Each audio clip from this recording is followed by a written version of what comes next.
if men don't have a say in a woman having a baby or not, then child support should be optional. They call that the financial. Yeah.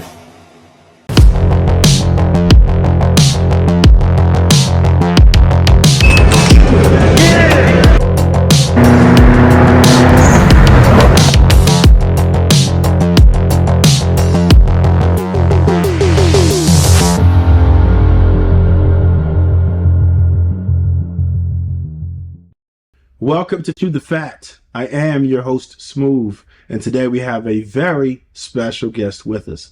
And as you know, on the Chew the Fact with Smoove show, we allow our guests to introduce themselves. Dr. Deon James here, author of Black Supremacy. Proud to be here. Excellent. We definitely appreciate you coming down. We understand that you are an extremely busy man. There's a lot you got going on here, and we're going to try to dive into as much of that as possible. We've seen a lot of things that you do, right? You're beating up on the internet right now, man. You're making your rounds. Where did you grow up, first of all? So for one, I'm the youngest of 10. 10? Yeah. Did you have 9 siblings? Yeah, 9 siblings. Wow. Yeah. Okay. Most of them are like, much older. But I don't know, for some reason, I don't know why many people don't know this, but I'm an identical twin. So my twin brother and I was born in Queens, New York. And I grew up in Long Island, New York. Yeah, so that's that. I've been an athlete my entire life from age 6 to now. Started doing martial arts when I was 17. I started off with boxing.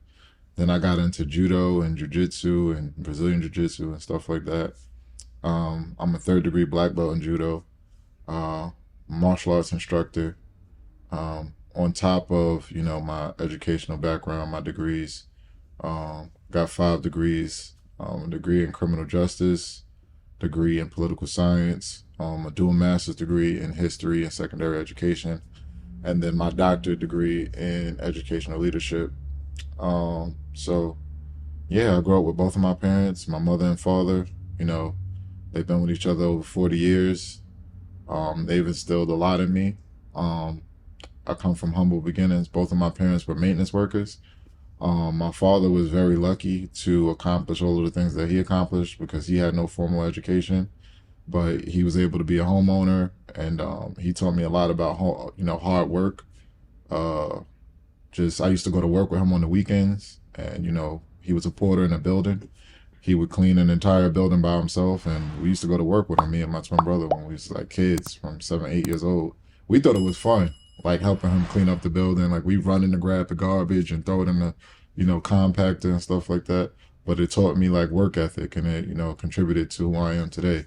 And just seeing my mother, she worked hard. I remember seeing her work 2 jobs, and she would come home from work and cook us a meal, make sure our clothes was ready for school, and then she would go to her second job, like working full time. So I come from humble beginnings. That's a part of, what attributed to who I am, and that's why I always give my parents so much credit. Understood. There's a couple things I'm going to touch on about what you just said. One, you have an identical twin. Are they anything like you? We are exactly alike. Do they do what you do? Yeah, he does exactly what I do. Is he a martial artist? He's the 3rd degree black belt. Really? Yeah. Oh yeah. Yeah. Is he an activist in the community? Is he Yes, he's a little bit more low key than I am, but yes. Okay. Yeah. That's awesome. So yeah, shout to Twin, man. We want to get some information on him too. Yeah. I'll probably put him in the description as well. That is wild. Now, one thing that you mentioned that intrigued me is your parents were both maintenance workers. Mm-hmm. They were able to have 10 children and own a home, right? That is no way, shape, or form possible right now, right? I mean, well, maybe, all right, we'll just say it would be exponentially more difficult to accomplish that right now. Mm-hmm. And that's one of the challenges that we face in the economy today, is that people who used to have jobs that would be considered humble were able to sustain quite a few children, right? Me, myself, I'll be honest with you. I limited the amount of children that I had because I wanted to be able to provide for them as much as possible, right? I maybe myself and my wife would have had more if it were more practical economically to have children, Mm-hmm. right? So when you think about something, and I'm not the only person who's done that. Mm-hmm. So that to me, it's like, look at what it's doing just to population. We can't have as many children as we like. The Bible says, be fruitful, right? Mm-hmm. We can't even do that because we wouldn't be able to provide the life that we wanted for our children because it's so much more difficult. And I can tell you, I make what would be considered a decent amount of money, Mm-hmm. but I can probably do what a janitor did back then. You know what I'm saying? Yeah. And that's tough for me. Yeah. My mother and my father, they didn't have 10 together. My dad had 6, and then he had 4 with my mother. Okay. So, but my dad was a hustler. So he worked in the building, but he did extra things like within the building. Like he would drive people who lived in the building. He'd drive them to the airport. They'll pay him for that. He would fix people's like air conditioning, do plumbing, to fix their toilet, all types of stuff. They'll give him extra money for that. He was the only like worker in the building, so sometimes they'll give him extra money around holidays and stuff like that. And then my family actually was in real estate at one point, and my father was the like a silent partner Okay. for my older cousin. So he had money from that too. Like he was extremely just blessed because he has no formal education, and he was lucky to be able to purchase a home on Long Island, and then raise 10 kids, with his background. Because my father grew up in Jim Crow South. He's from South Carolina, Cool. and he's older than Emmett Till. Oh, To put things in wow. like Just to put it in perspective. Yeah, so like I grew up with that father. So, and he taught me a lot of good stuff because my father grew up on like a plantation, and he picked cotton, and they farmed, and they grew tobacco and greens and stuff like that. So I know how to do all of that because he showed it to me. What kind of a child were you in high school? In high school, I was, make sure I say all of this right for people who watch and who went to high school with me. I was quiet, but I was a bit of a. I had my moments where I was a jokester, like Okay. I would roast people from time to time. My twin brother and I. Yeah, New York. Listen, I'm from Newark, New Jersey, so we kind of had that. A lot of people who know me or people who watch enough, they know that I literally had to sit there for 40 minutes and defend myself every single day. That was all it was. It was a roast the entire Oh, you had to lunch defend period. yourself from the roast. Yeah, me versus three v one, all kind of. We would literally just it was all day. So, but what I'll say is that it kind of prepares you. Like right now at this point, I think it helps you with your wit, like Yeah. because you're forced to be able to come up with cracks or jokes or roast or bid or whatever you want to call it pretty quickly. So yeah, we had to do that. So I could understand how that went. I had times like that, but I was also a serious person. Okay. Like I wasn't really into jokes and playing games like some of the games people played. So it was known that I wasn't someone that liked to play games. Got it. But I also was like I did well academically. I was on the honor roll every semester from towards the end of my ninth grade year. I started to take things more seriously academically. Okay. Because I had aspirations of like going to college and playing football in college. I was on the football team, the track team, and I did weightlifting. So I had aspirations of going to like, play football in college. And so I wanted to do well academically. So from, 10th grade on, I was on the honor roll every marking period. After school, I was just at football practice. I was in the weight room or I was running track. So my high school years was just pretty much all of that. Wasn't much to it. I didn't take part in like drug usage or the gangs and nothing like that. Yeah, I can see you not having any time for that. If you're maintaining honor roll and playing multiple sports, you had to be on your game, Yeah. right? You learned about responsibility very early. Yeah. I mean, I had a group, I had people that I knew all over the place between Long Island, Queens, and different boroughs, but I would go out on the weekends and stuff like that, but I wouldn't get to, I wouldn't take part in like any of the stupidity and shenanigans like that. Okay, so let's get into your book, right? The title alone, right? I'm pretty sure it ruffled a few feathers, right? It's called Black Supremacy, right? What is it that motivated you to name it Black Supremacy? And secondly, what does that mean to you? So what motivated me to name it Black Supremacy was I was thinking of a title that would be like as authors do, because this is my second book, but I was thinking of a way to make it catchy yet symbolic. And I was thinking of like, yo, what title would do that the most? I was originally thinking of naming it White Supremacy. They did a number on us. That was the original title. Um, then I was brainstorming and thinking of different things to name it. I was gonna name it like Black Excellence. I'm like, I don't know about that. Actually, sitting down and talking to my twin brother because still sharp and still, and a lot of times he gives me a lot of like good ideas because he's extremely intelligent. So I wouldn't be who I am without him as well. Um, we sat down and I'm bouncing ideas, and one day I was just like, "Yo, Black Supremacy," and he was like, That'll That's do that's the name. That's what you name it. it. And the good thing is because the title, when people think of Black supremacy, they think of white supremacy. So the title is inflammatory.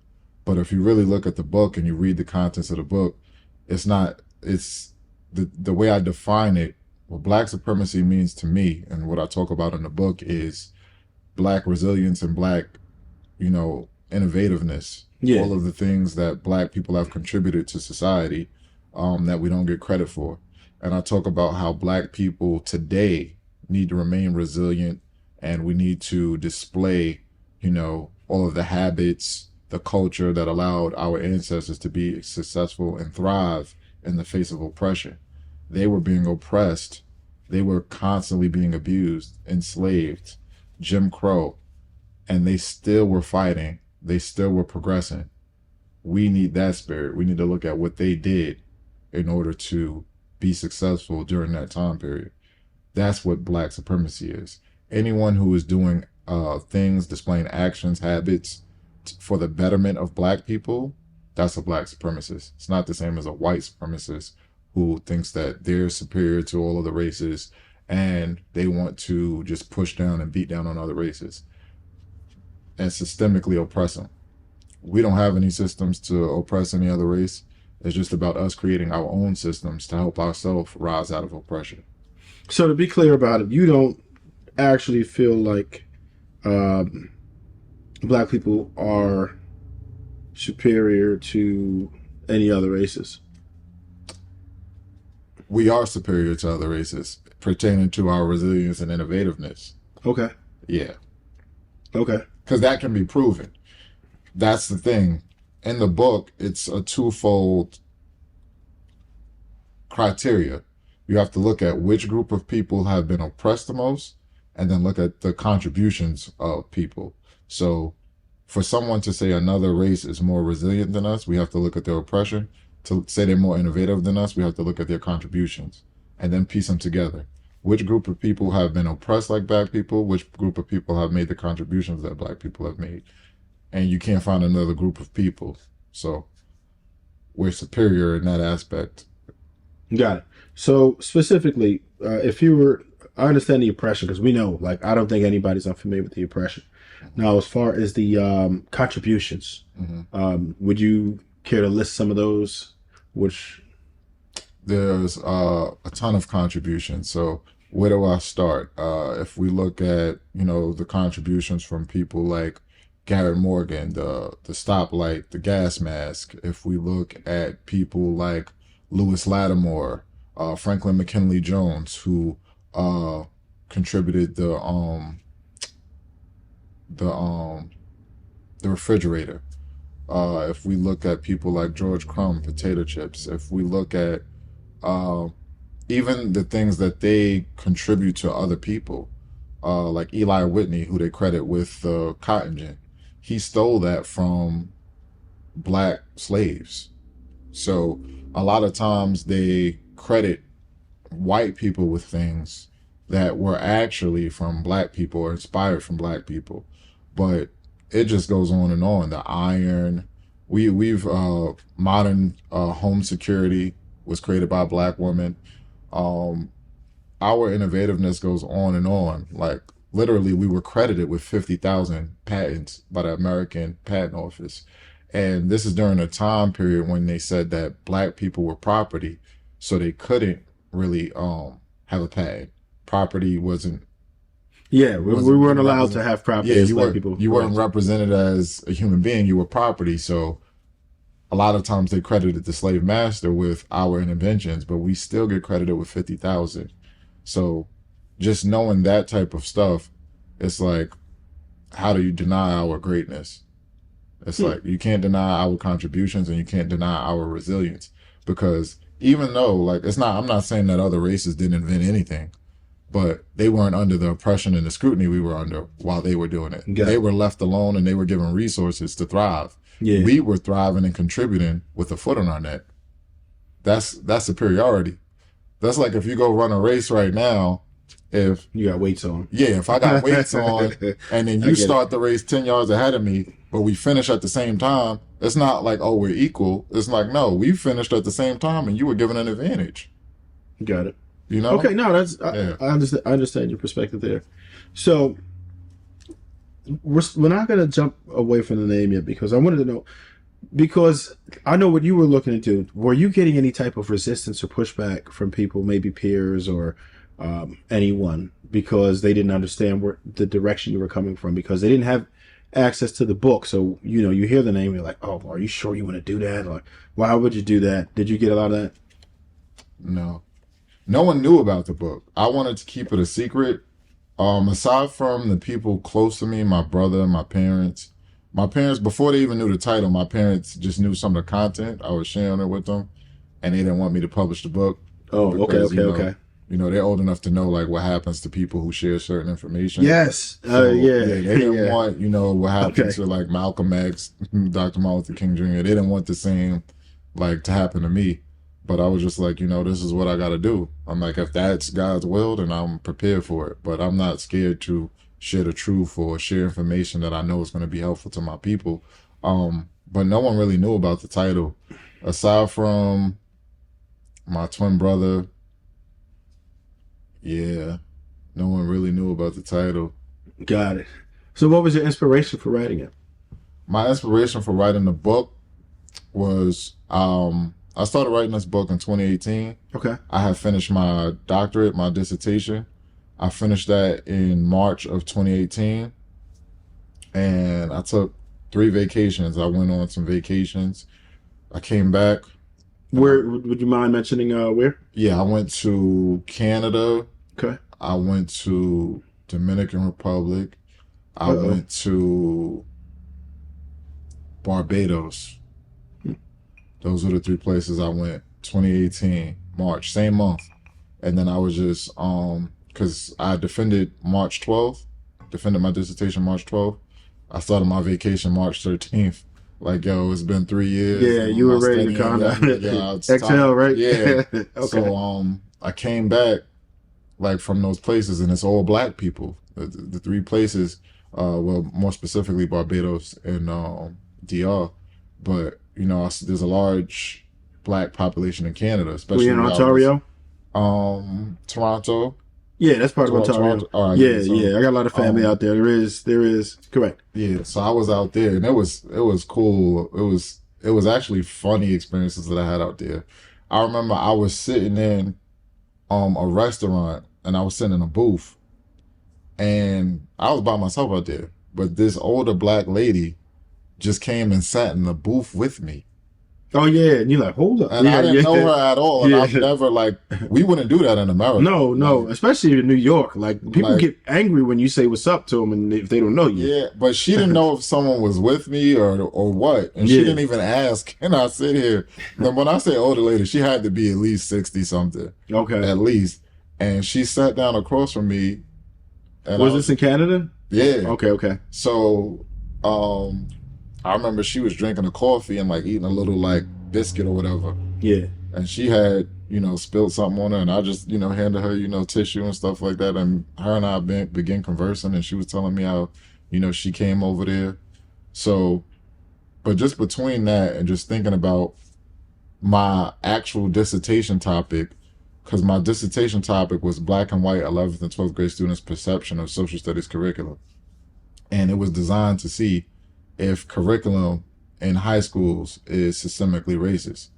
And the study proved that it was. And I wasn't the first person to do a study like this. Dr. Gloria Lasson Billings did studies like this, Kristen Sleater, James Banks. Um, Even the survey that I got, I used a survey instrument from a white professor from Boston University. His name is Dr. Christopher Martell. He did a study like this with middle school students that showed the same thing. So I'm like, dang, the education system, which I already knew, but just the research confirming it, the curriculum is racist, it's biased.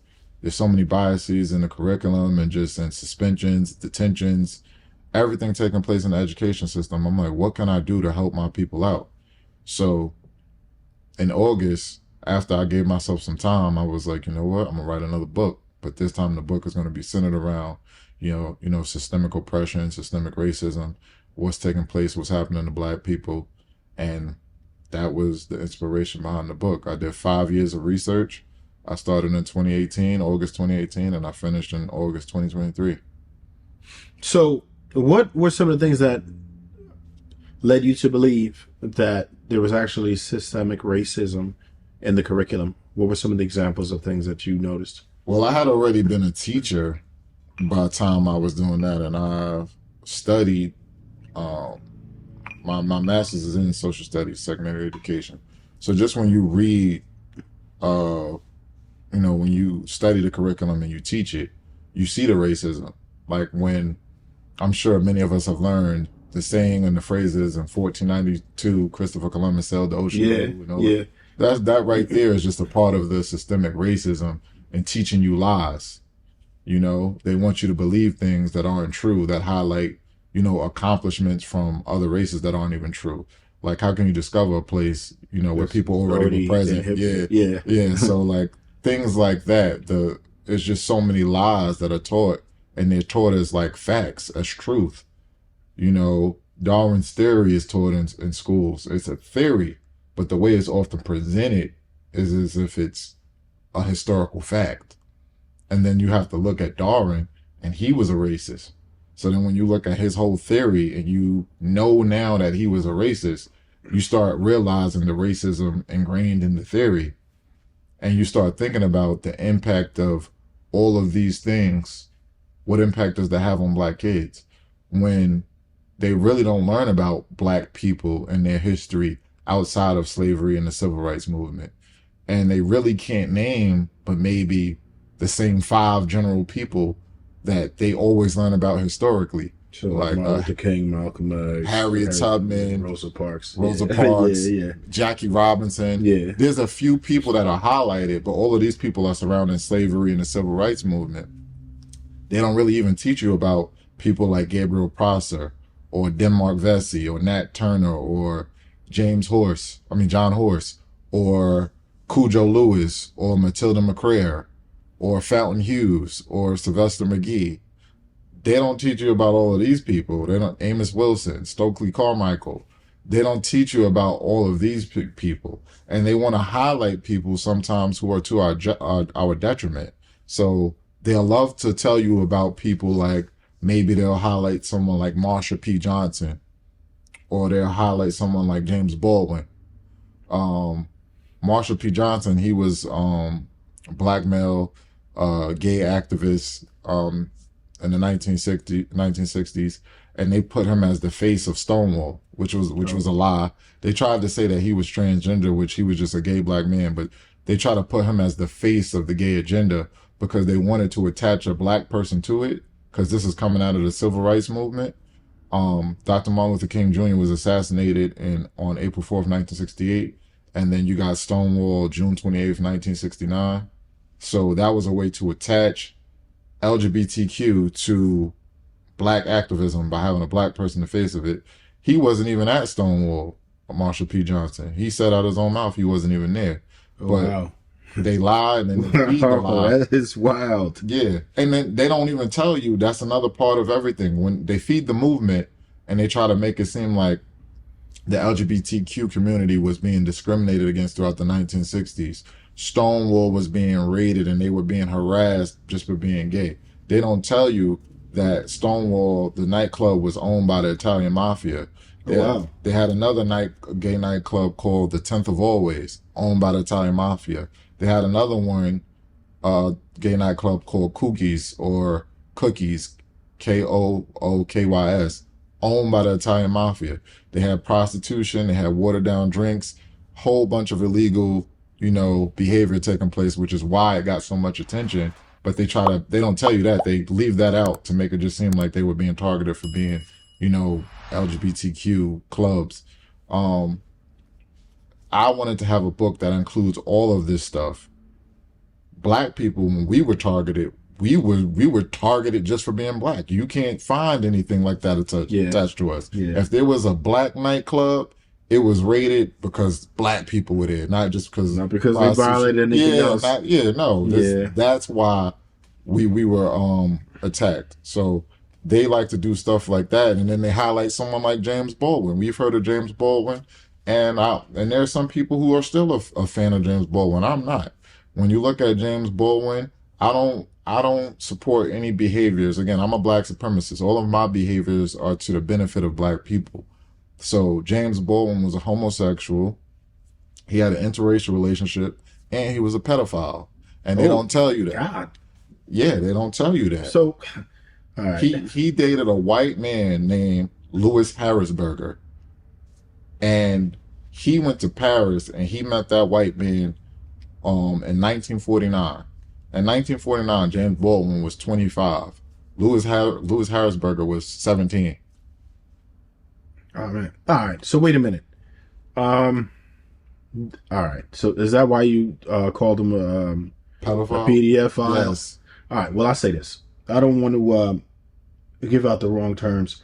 So I think it's wrong. I think he's doing too much. I don't know. What was his age at the time when he was dating the 17? 25. Okay, that's wrong, and that ain't cool. Mm-hmm. However, if we're going to call somebody a PDF file, then we have to use it by the terms. That means people who are actually attracted to humans who are prior to puberty. Mm-hmm. That's the actual term. So yeah, I know the different. Yeah, this is an off branch to it. Yeah. So they're not considered that. They're just doing. It's wrong. I mean, I get it. To me, I don't think it's cool. I think you should probably a lot closer in age. Mm-hmm. But I don't know if we could call them a PDF file per se. No, this is just to be consistent with what people are doing. Because what are we calling R. Kelly? Well, he was wilding. I think some. What ages was he wilding with? I don't know. I know some of them were like young. How old is young? You're correct in the fashion of saying that it probably was post puberty. Okay, right? Exactly. So yeah. So if you can't highlight and look at him and say, "Oh, James Baldwin, the great author and activist," and okay. Yeah, there's a lot of cognitive dissonance that takes place that I don't like. So I do it purposely. No, if you're gonna look at that and say, "Oh, we can't listen to R. Kelly music and we shouldn't highlight him," and this and that, then you shouldn't listen to Elvis either. Yeah, Elvis, and then all the stuff that I don't even know who listens to Elvis. Like I don't even listen. Like I don't even know who. Listen, about 20 years ago, it was huge. Pause. Like as far as like them just. Like impersonating him, it was like a movie. It was so black people. Not as much. No, not nearly as much. No. Not See, nearly my main focus is not black nearly people. Much. Got it. So if white people want to look at people like Elvis and Einstein, who married his cousin, like if they want to look at weirdos like that, and they can do that. But within the black community, if we're gonna have our rules and guidelines. We need our own rules and guidelines, and we just need to be consistent with them. Got it. Do you think that we're doing a good job at that right now, or do you feel like we are a good job at what? At staying within the guidelines of morality? A good job staying within the guidelines of morality. No. Okay. Like if you look at the black community right now as a whole, I don't think we're doing a good job at it. Because if I had to guess, percentage wise, I would think the majority probably are not, morally sound Correct. to, in a way, in a perspective that I would like us to be. Got it. Yeah. And that's one of the main things. I want us to make a conscious effort to do better. A lot of times we just social media has impacted society in negative ways like it never has before.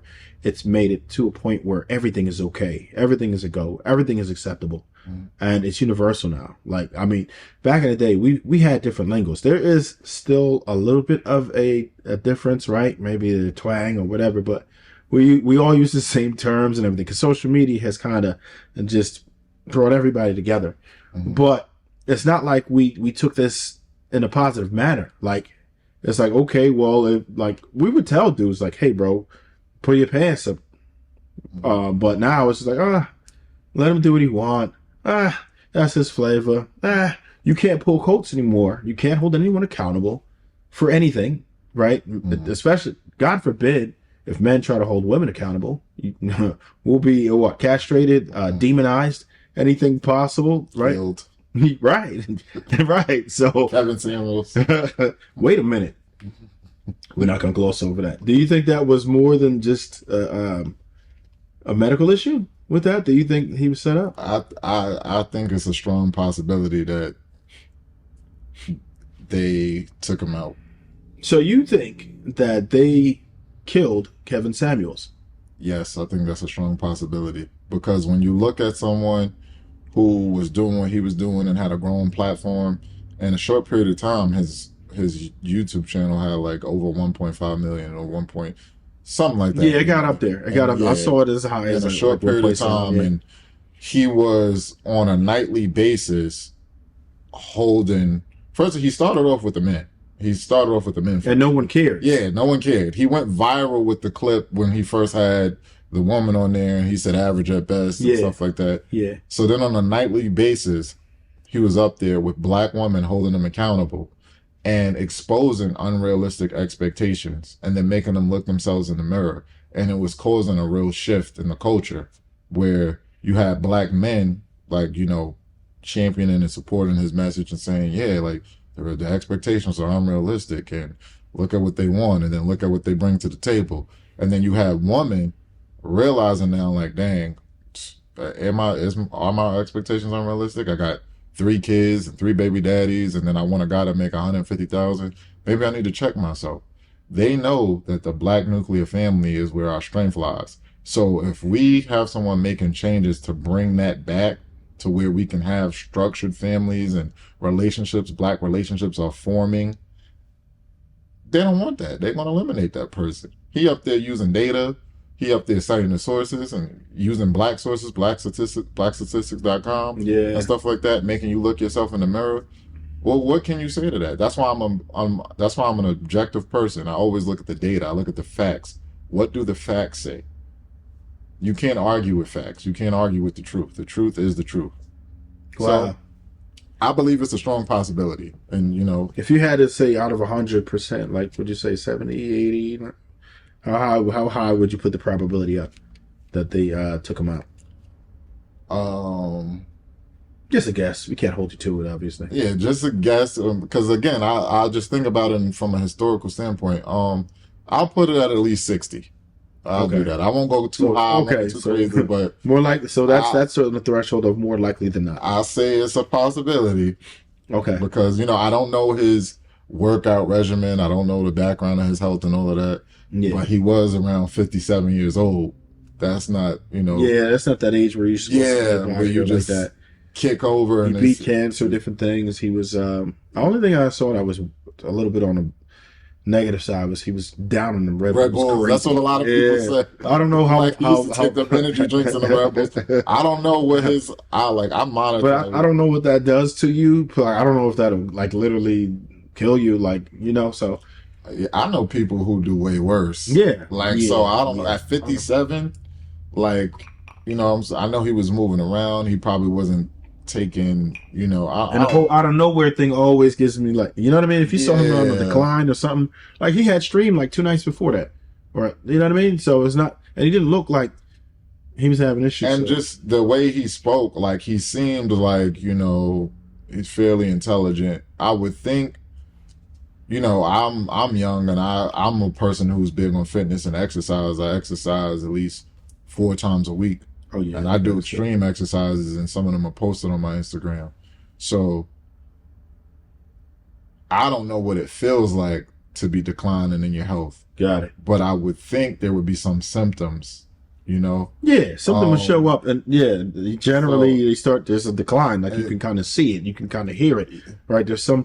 It's not usually just out of nowhere unless you were deleted. So that's the way my mind works, because he didn't cross me like a stubborn person. He seems like if he felt like there were some strong symptoms, he would get his butt up and go get checked out or something like that. Yeah, because he defeated cancer. Yeah. So, yeah, and especially knowing that like, I once had cancer, or I once had symptoms, I was symptomatic, I had to be treated, stuff like that. You would say, okay, this is probably something I need to go make sure it doesn't, spiral into something worse.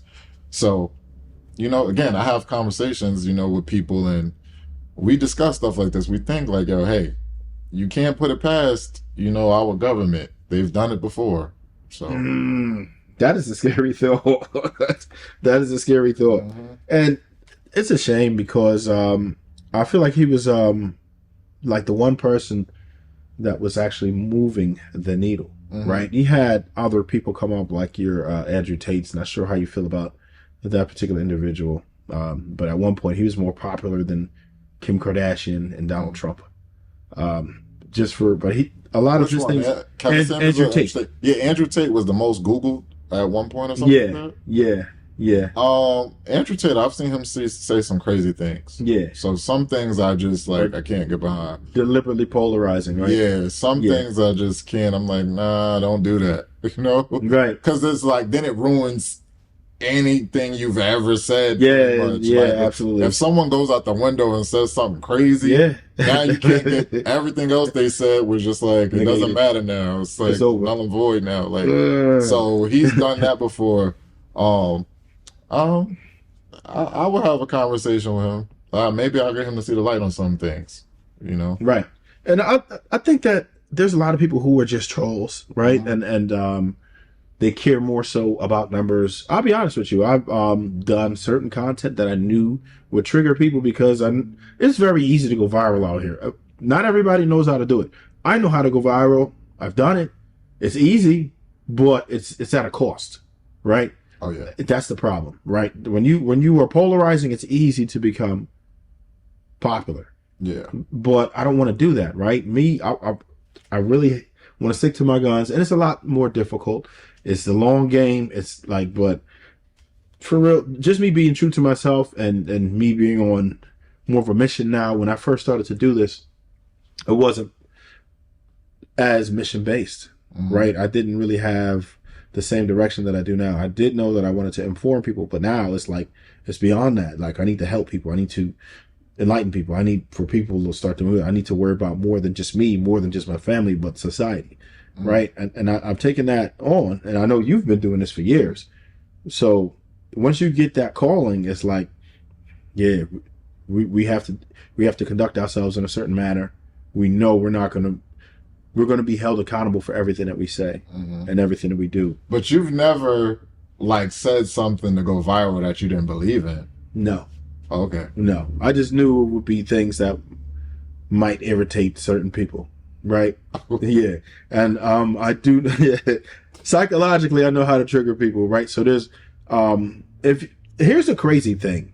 And this is going to lead to one of my questions. In the algorithm, right? If you mention black women, it's going to go pop. If you say something disparaging about black women, I've tested it. there is going to be a significant amount of people that watch it. There's going to be a significant amount of engagement, guaranteed. Guaranteed. If you say something disparaging about black women, it is guaranteed that you are going to get a lot of hits, right? So now what I wanted to pull, like at least see what your thoughts are on what might be the reason for that, right? I have some ideas, but I'm not even going to hit you on it. I want you to go ahead and tell me what it is, why you think that is. It seems like, and because I've done certain clips, and I've even done clips recently, but there's a lot of black women themselves who want to push back on truthful narratives. They want to push back on things that you will say that it's in fact truthful.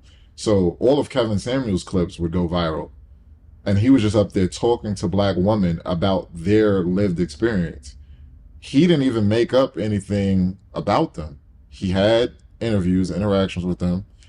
They told him the information, and he responded to the information, and all of those clips went viral. The reason it went viral is because the level of delusion and the unrealistic expectations creates a lot of engagement from men and women who are emotionally involved. So when you're on, like an example is like his show. Like I said, if you see a woman come on the show and you're a black man watching it and you see her say she has 3 kids, 3 baby daddies, and she wants a man who's 6 foot tall and he has to make over 100K. And the men are like, heck no, you don't deserve that. Then you get women who have a similar experience. Oh, now black women don't deserve love because they got kids. They're lacking the emotional intelligence. They get emotionally involved without really thinking objectively.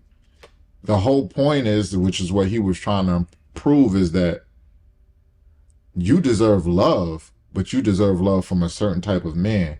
So you now need to make your expectations realistic based on your situation. If you got 3 kids, 3 baby daddies, and you 230 pounds, you need to stop looking for some dude that's 6 feet making over $100,000. Maybe he should just make $45,000. Maybe he should have 2 or 3 kids of his own. That's what suits you best now. Especially when the first 2 or 3 baby daddies, they didn't make 6 figures. How can you higher your expectation now when your SMV is lower? Right. To me, the whole thing is easily logically explained, but they get so emotionally involved because so many of them have made this mistake. They have a child, they're not with the baby daddy, their baby daddy made 50,000, or he didn't even have a job.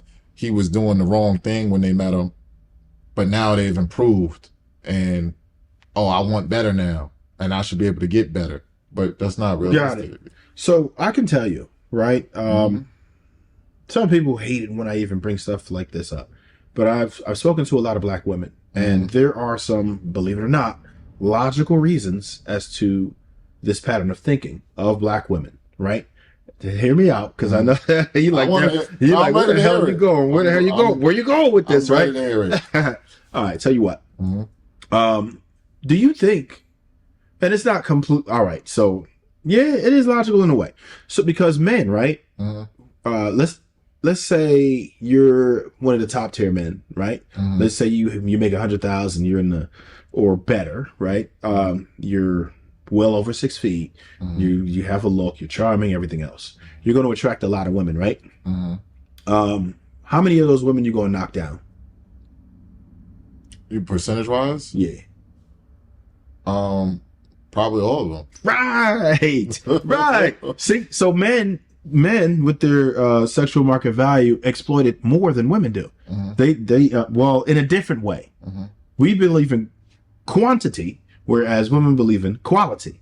So the man is not just going to date the 9 that he thinks is on his level, or 8 or 7. Sometimes he's gonna go on a humbug and hit that 3 off, right? And tell me this is a lie. It's true, right? A 3 is crazy. A 3 is crazy, but does it happen? Do you think it happens?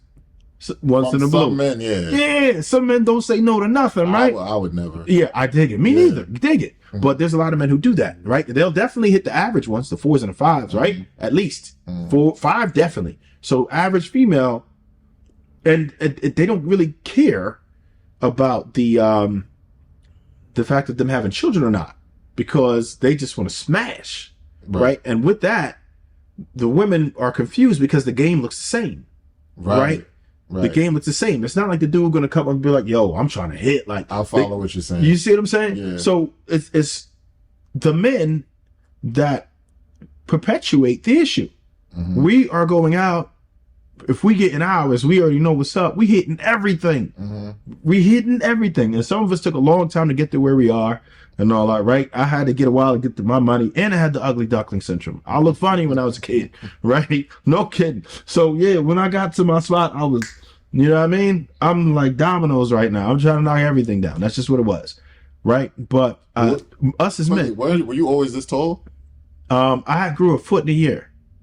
Like 10 and a half inches, damn it, right? So yeah, it was like close to my senior year.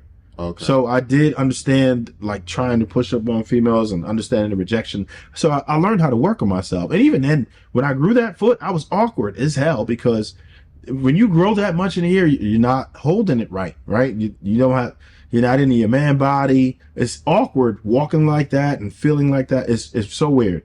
So it took me. Sometimes women just like tall. Yeah, they do sometimes. But I was, look, just imagine me minus 50 pounds. I'm rather slender right now, right? Yeah. But just imagine minus 50 pounds. But this is why you're a teenager. Right? Yeah.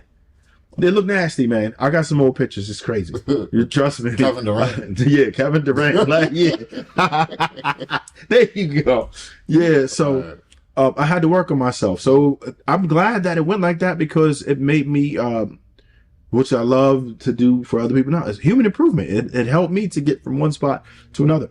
But what I'm saying is, a lot of dudes, they don't skip these women. Mm-hmm. They go ahead and they knock them down. And sometimes they will confuse sexual attention for some man who is actually they're interested in them for a long-term relationship. And the game is the same, because we're not transparent. We don't say, I'm just trying to hit. There you go. So what I'm saying is that as men, we can't expect women to fix very much. We can, listen, if we want women to follow us, it's like, all right, control what you can control.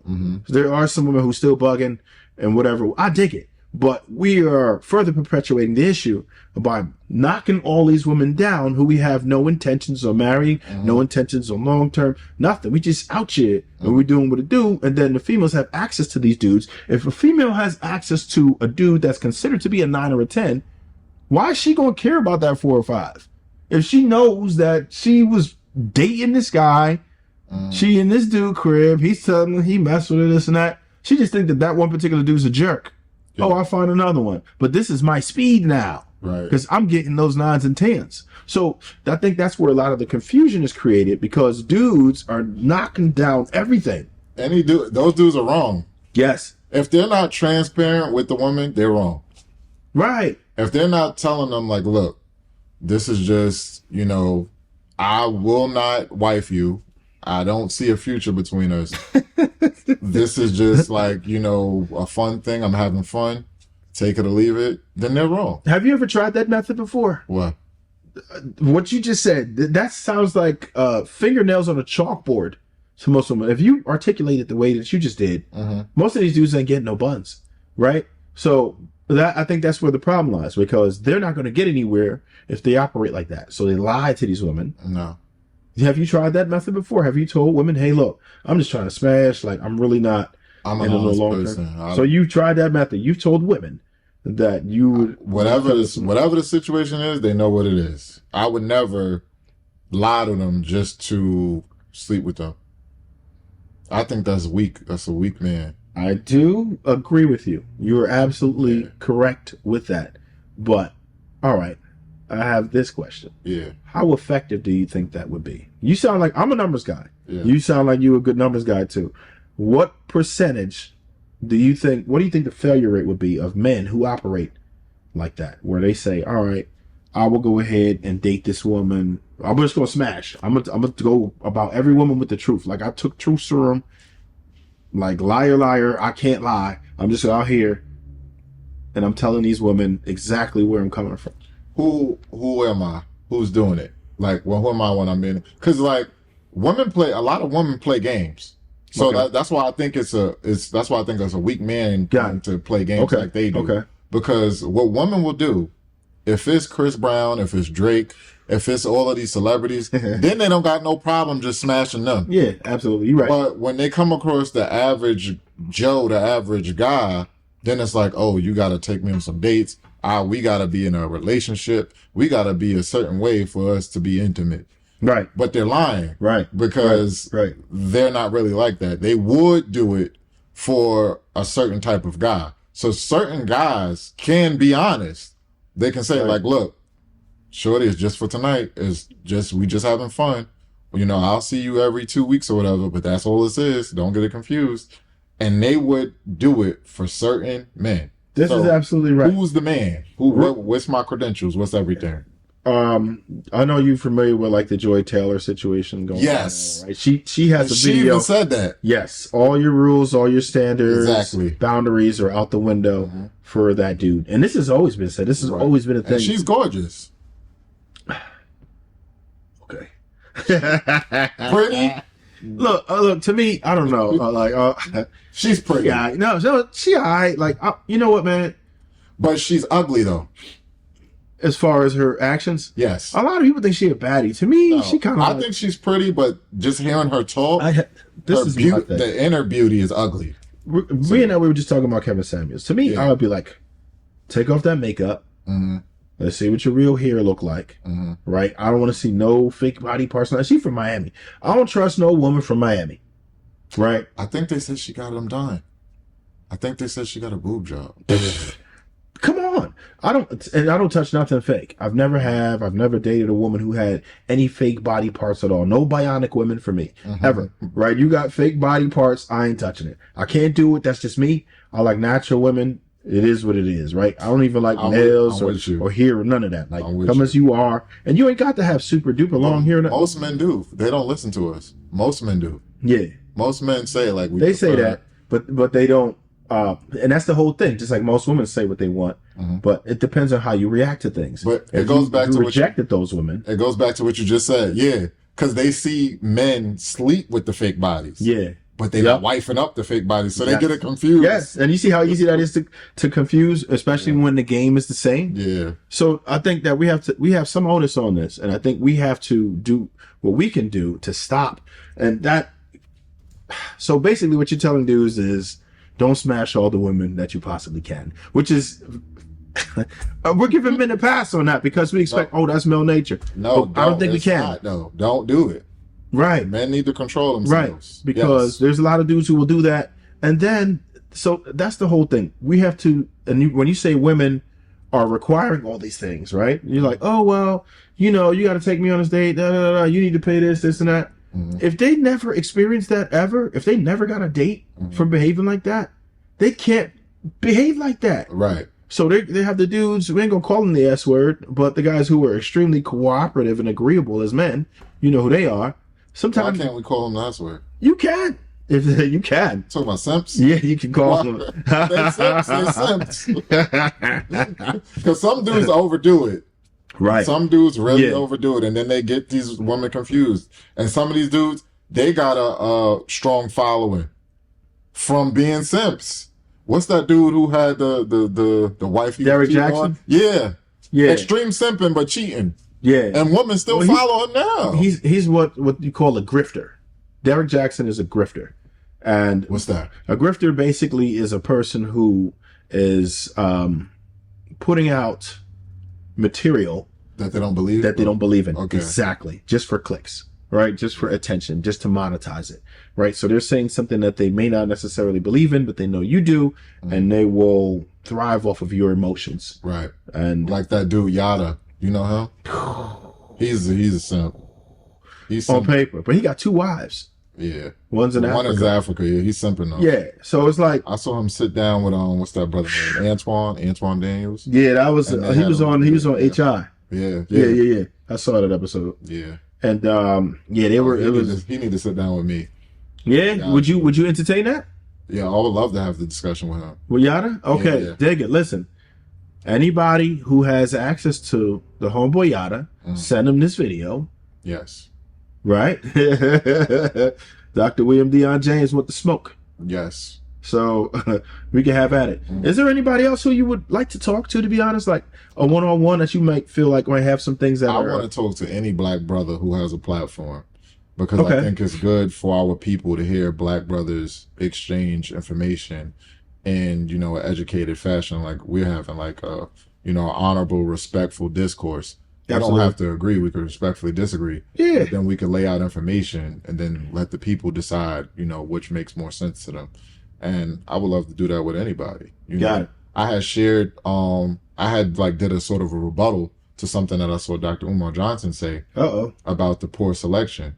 And that was a clip on Daily Rap Recruit. I think it's at like 30,000 right now. It was on the Instagram. But I responded to that. I would love to.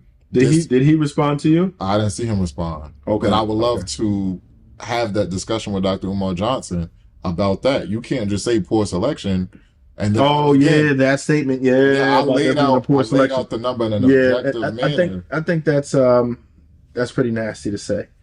So Dr. Umar Johnson, he went to smoke. Go ahead and bring it. I would right. love for him to respond. Yes. Snow Bunny Hopper Boogeyman. He went to smoke. You know that's in his bio, right? Oh, Snow Bunny Hopper Boogeyman. It is? I swear to God. That's hilarious. I agree with him on that. He's got all of that. He's got all of that. See, I agree with him on that. You do. On Yes. interracial dating, you're against it. Yes, absolutely. Why? In my beliefs, I'm an Israelite. We're not allowed to date outside of our race. Okay. So We follow Deuteronomy 7:3. got It's it. you- Okay. Yeah. So can't date now, non-Israelites. so what would you say to a person who would be considered mulatto or biracial? It goes by what their father is. Just plain and simple. Yeah. There's not. So you're not with the one drop. Yeah. rule. Numbers 1 and 18. It says you trace the lineage by the seed of the father. So Okay. that's why I ask women. I'm like, what's your father? When they say, oh, I'm mixed, I'm biracial, I'm like, yeah, what's your father? If they say my father, oh, he's black, African American, or he's this, he's something that falls under the branch of Israelite, then I'd be like, okay, cool. If they say, oh, my mom is black and my dad is white, it's just like, So wait a minute. So if a black father, right? Let's say a black man impregnates a woman outside of his race, then that person is considered black. yeah, The offspring? They're considered an Israelite, yeah. Right. So what would now if let's say that child ended up with another black person, what would that make them? Their offspring. So if a black man had a child, is the child a boy or girl? Oh damn. See, okay, this gets complicated. Yeah. Oh, okay. Explain that. I'm gonna let you rock with it. It's the 'Cause I'm seed gonna- of the father. So if a black man has a seed with a white woman, the child is black. Okay. It's an Israelite. Got it. So there's different tribes of the Israelites. So Got it. black African American with the tribe of Judah. So that would be a Judite from the tribe of Judah. Okay. If a white woman got with a black man and reproduced a child, it's automatically just non-Israelite. I mean, if a white man, did I say white? I got it. Yeah. If a I white get you. man I get got you. with a black, I get you. It's non-Israelite. Got it. So if the child is already a black child and it's a son, whoever he reproduces with is still an Israelite. It stays under Israelite. If you have a daughter, if that daughter selects outside of Israelite, then the child is a non-Israelite. Oh, If okay. she gets with a man who's Okay. not an Israelite, automatically not an Israelite. It's going to go by the seed of the father. So how about this? Right? And this is kind of out of the box, right? Mhm. So you pretty much laid it out, at least in a simple form. I could give you a key example if you want. Like Bob Marley is considered to not be an Israelite. Got it. Because his father, White. right. Mhm. So let's just say, in this case, right? Let's say that we wanted to expand on our population, right? While simultaneously reducing another. Let's just say, like, this isn't what I want to do. I don't want anybody to get it twisted. But if we wanted to do that, would it be okay to give the black man the green light to expand on our race by actually taking over all the other races because if the father is black, you are creating black people while simultaneously eliminating other races. Does that make any sense? Or Would that be okay? No, it wouldn't be okay. why not? Because you'd be breaking Deuteronomy 7:3. You will have to get with other Israelites. So you're not for it. You are No, not. You are not. I'm not for black men dating outside of the black race. If you need a black woman who's either strictly black or Afro Latino or Afro Okay. Latina or something like that, you need a black woman. Okay, and it doesn't necessarily matter where they. All right. So then I know you were considering the way that you consider black and white is basically if you were enslaved or not. If Where do you fall in pertaining to colonization? got it. Where you are you related to the slave master, the slave or the slave master? Where's your bloodline fall from and pertaining to black people? That's Okay. how we determine if you're black. So, because some people get it confused with colorism. They see someone extremely light and they may be Dominican, Puerto Rican, or something like that. They presume them to be white. No, we got light skinned black people. I got family members who are just black Americans who are extremely light. Where Okay. do you fall in pertaining to your history, your lineage? What side do you fall on? Because Haitians are Latin. They share an island with Dominican Republic. That's Latin America. That makes you Latin. And some people don't know the difference between Hispanic and Latin. Got it. Hispanic is the language and Latin is geography. So Haitians are Latina, but they're not Hispanic. So if you're Haitian, you're still Latina. But no one ever confuses Haitians with black. But then they confuse Dominicans with black, which Yeah, I can see how that could be doesn't make confusing sense to though. me. It doesn't make sense. Like you never ask them. No, if someone, it's you would know where do you fall. You were, are you closer to the Spaniards or are you closer to the people of Dominican Republic who were brought there on ships? Same with Haitians. Which one are you? Are you closer to the French, or are you closer to the people who were brought there on ships? It's that simple. As far as the Latin community is concerned, that's kind of split down the middle, right? Because there's like, would you consider, like, okay, Puerto Rican, I think you would more so consider to be on the black side of things, right? The whole Caribbean is black, depending on which side. So what about like a Cuba? Black. Okay, okay. Yeah, we need like a chart for that or What something. type of chart? Because we have a chart. You do have a chart for that? Israelites have a chart, yeah. Oh man, yeah, I need It's to. called the 12 tribes chart. Okay, okay, okay. So that gives you all the information. Yeah, where could they find that? Just Google 12 tribes chart. 12 type Israelites. chart, Yeah. and it tells you. Okay, Yeah. yeah, that makes sense because a lot of people will say, "Well, look, I don't think you should date anyone at all outside of your black race," and that's it. Like, so you're saying that the Latin community is a go because they are considered to be black. Right. If you're Afro Latina, yeah, you black. Like, you just as black as we are. You just speak a different language. You speak the language of the colonizer. We speak English in America because we were enslaved by England, and then Dominican Republic, the Yeah, Spaniards. yeah. The British, they were we were colonized by the British too in Guyana. So a lot of the Caribbean, they really tore the Caribbean up. Oh yeah, oh yeah. They were hard. Ooh, and that's where and that's where a lot of stuff comes from that we use today. Like when we have Juve and Carnival and all of that stuff. Oh That wow, that comes from the that's slave master. really. You know that? You knew that. You from where? I'm from Guyana. Well, I was born here, but my parents are from Guyana. So y'all knew that, right? To an Because extent. the whole point is I got the book. Well, I researched it before I got this book because then I'll post stuff for engagement. Like I'll post stuff for someone to tell me something that I don't know. Like I'm always really trying to learn. But I got the book that came before Christopher Columbus, and it talks about the different traditions and cultures and stuff like that was brought to the Caribbean.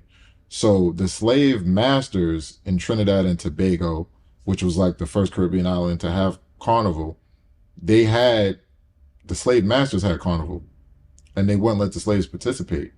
So when the slaves were emancipated in Trinidad and Tobago, they created carnival to mock the slave master. So they wore the costumes and stuff like that, and they would dance and all of that stuff. It started from that, which is why I'm against it. Oh damn! Yeah, I'm So you're against. not hitting the Labor Day parade and none of No, that. I'll be honest with you. If I would have known that, I would have been a lot more. I would have had reservations about doing it. I haven't. I don't do that whole partying thing like that. I don't I'm far either. removed from See, that I now. want But someone to tell me it doesn't come from that. yeah, Because why are black people in the 21st century mocking that? And it goes against our core teachings and our core beliefs. 90% of the Caribbean is Christian, some form of Christian. yeah, The Bible says for women to dress modestly, modest apparel, behave a certain way.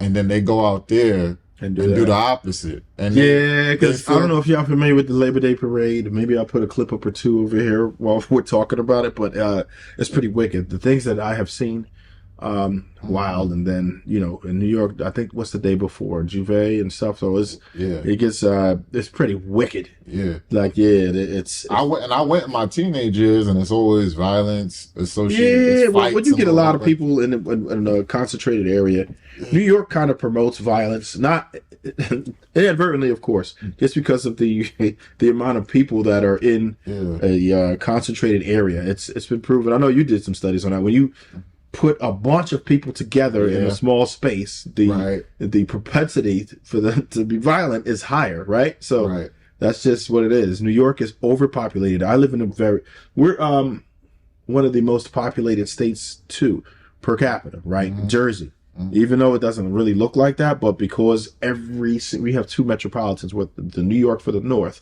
and then the Philadelphia for the south, and every bit of it, we have all the short points, and everybody populated everywhere.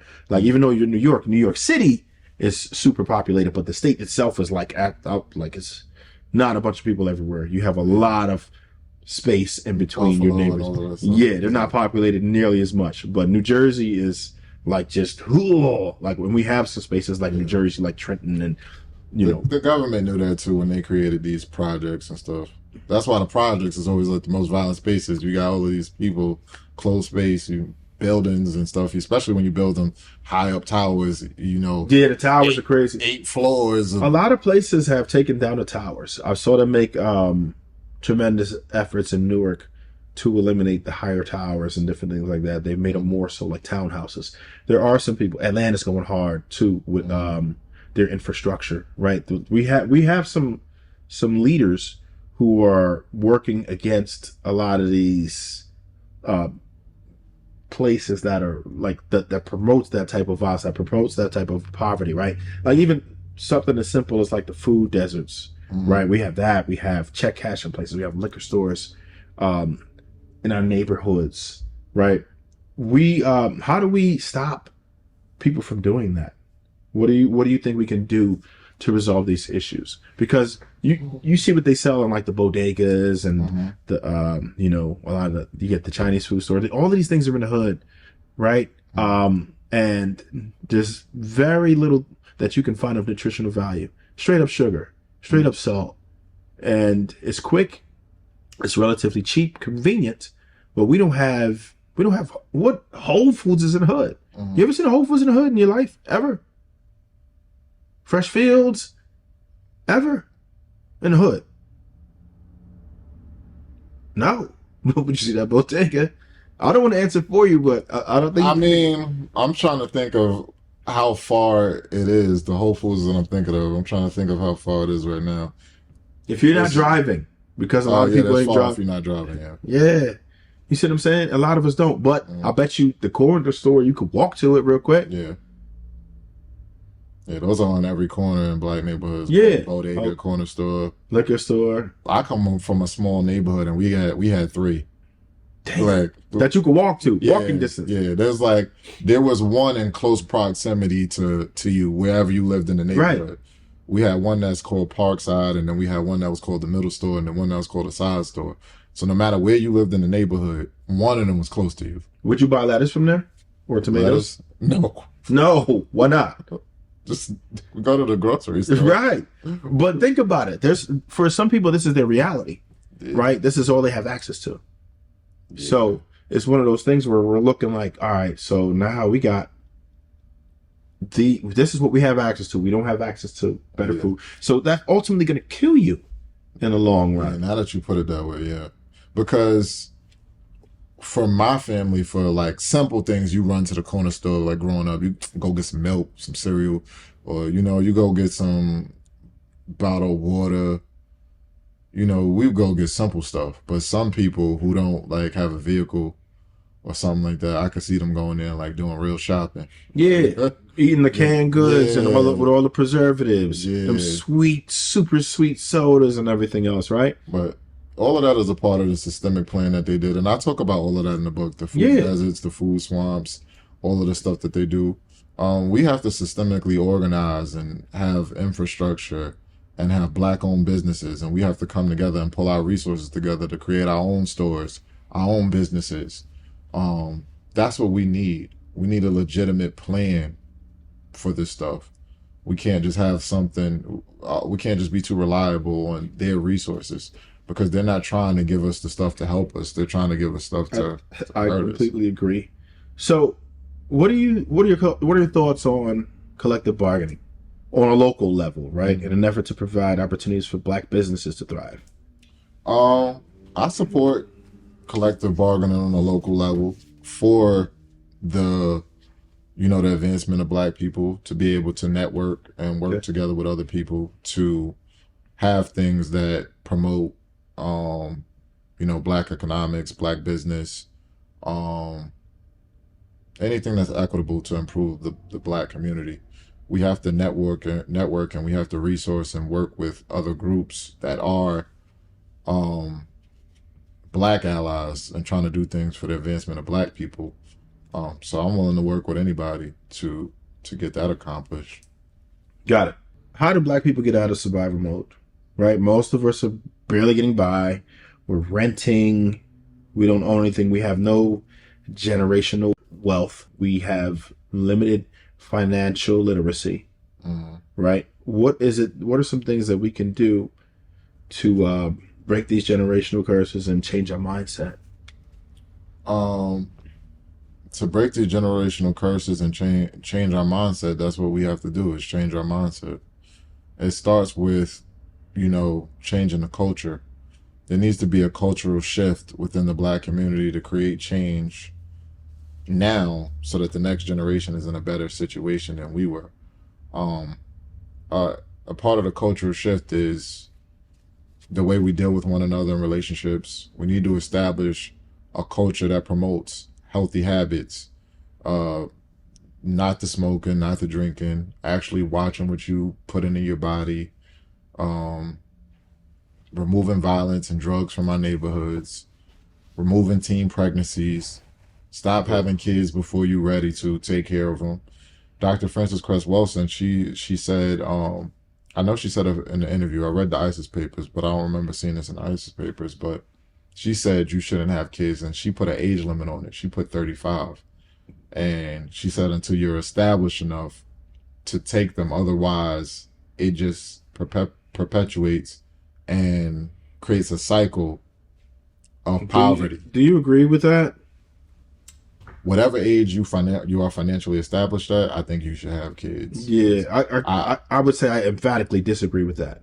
or what age are you? What are you saying? You should have kids no matter your finances. What do you No, I disagree? wouldn't say that, but it shouldn't take you to your 35 to get yourself together, right?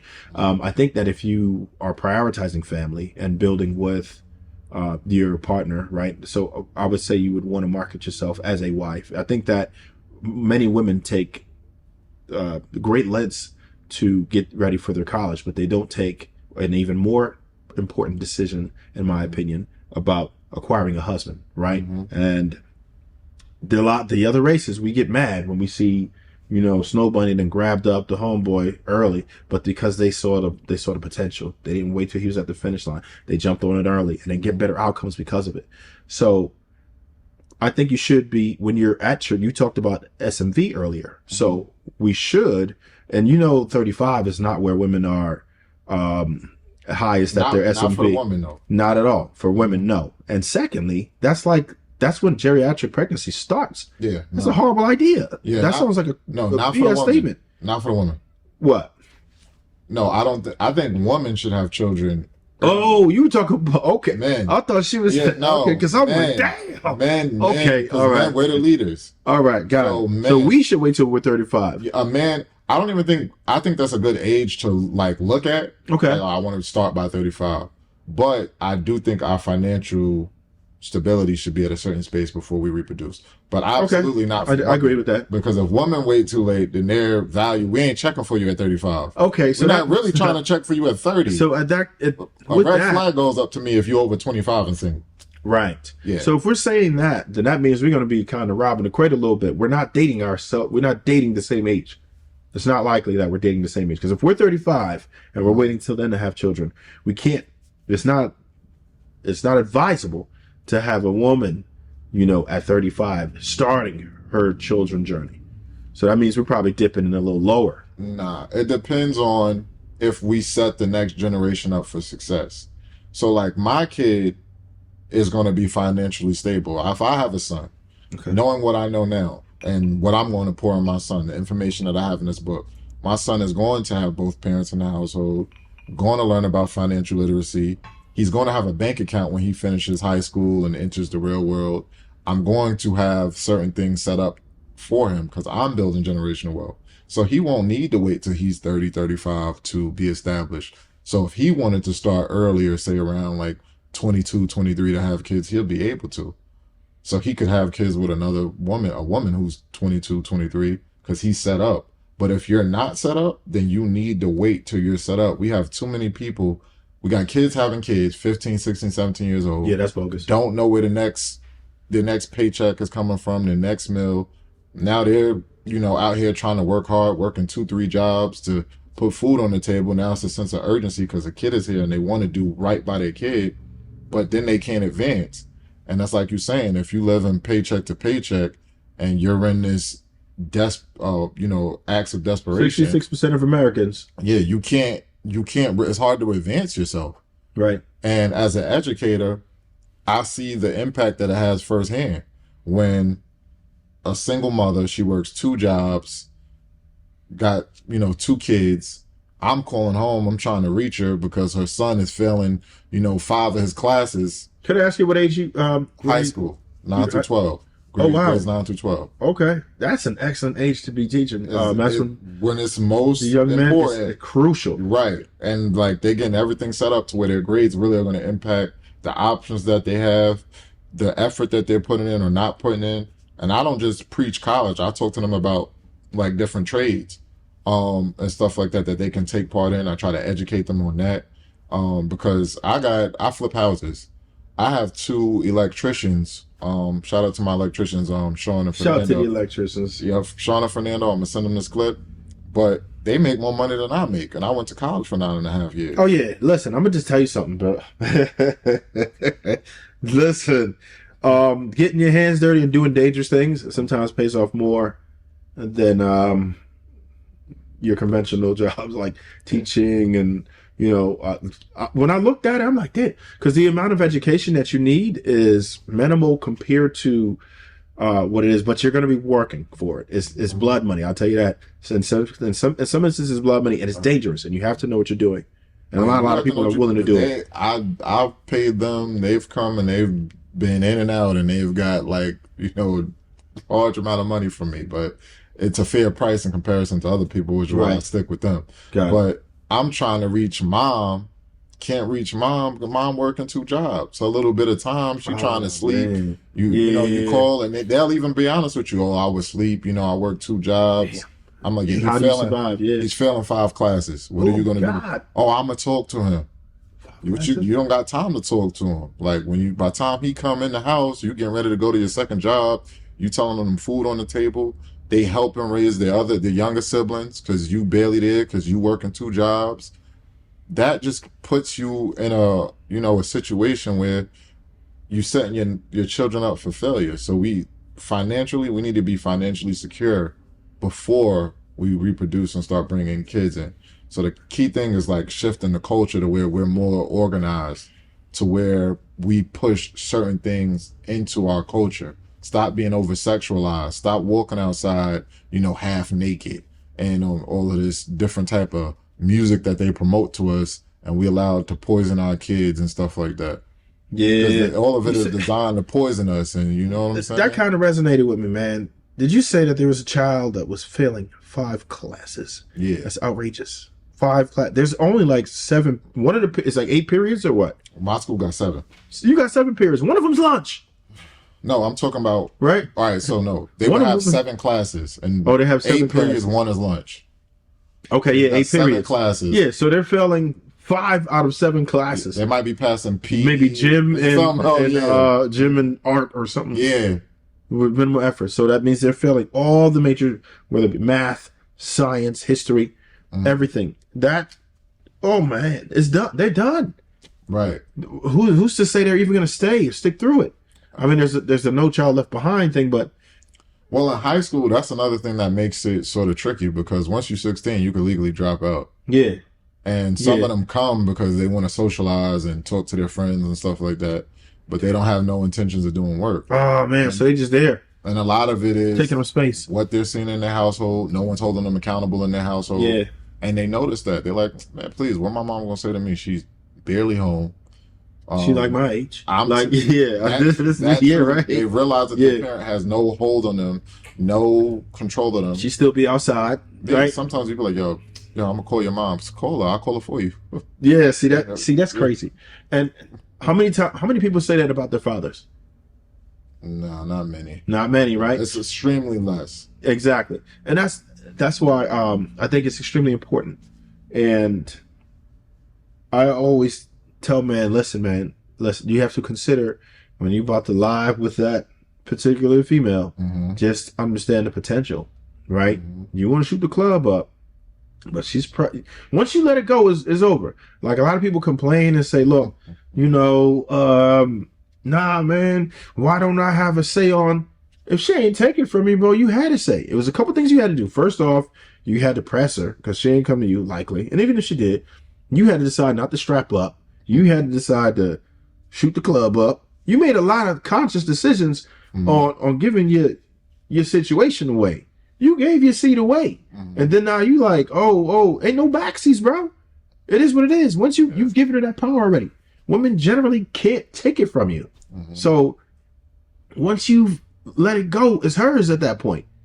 And a lot of people give me flack about that, but you've made the conscious decision to give her your seat. It's no backseats, bro.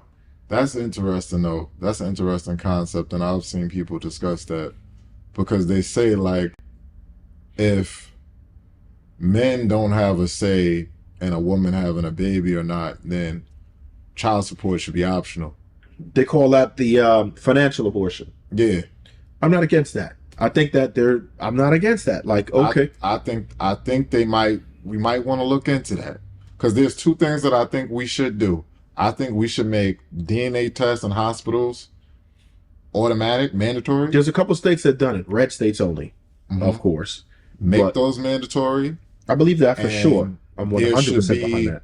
Something that we should do because then women would think twice about who they have a child with if they know that they're not going to be financially supported automatically by the government just for having that baby. There's another side to that, though. What is it? The side that doesn't allot this particular child, whose fault it isn't it, resident did not ask to be here, lacking resources, right? And let's just say that every man is allowed a financial abortion. Right now, it's not like most men behave like this, but there's, it's like 20% of men creating 80% of the babies, right? That's another thing Cam Simon said. And I've looked it up, and it's pretty close. There's a small group of people who are doing that. Now, if you minus accountability, do you think they're going to become better men or worse? No, because everything that falls, it has to fall on the line with everything that I believe in. So I believe in black men getting with black women. I believe in black men not sleeping around. I believe in black men having a wife, having a family. I believe in black men taking care of their family. Same thing goes for black women. But if you're going to react in an irresponsible manner, we need to start giving these people these consequences. Like, something has to go, because that's the only way it's going to stop. A lot of women right now, they go out and they sleep with little Tay on the corner, and Yeah. they have his baby, knowing that that's not a good He's a trash dude. situation. Yeah. But the Yeah. only thing they know is, oh well, but at least I'll get government assistance. I Oh. work at uh, McDonald's, but I'm gonna get this government assistance to help me with my kid. So would this now make women more responsible who they lie with, or do you think that this is just going to set up more appointments for the clinic?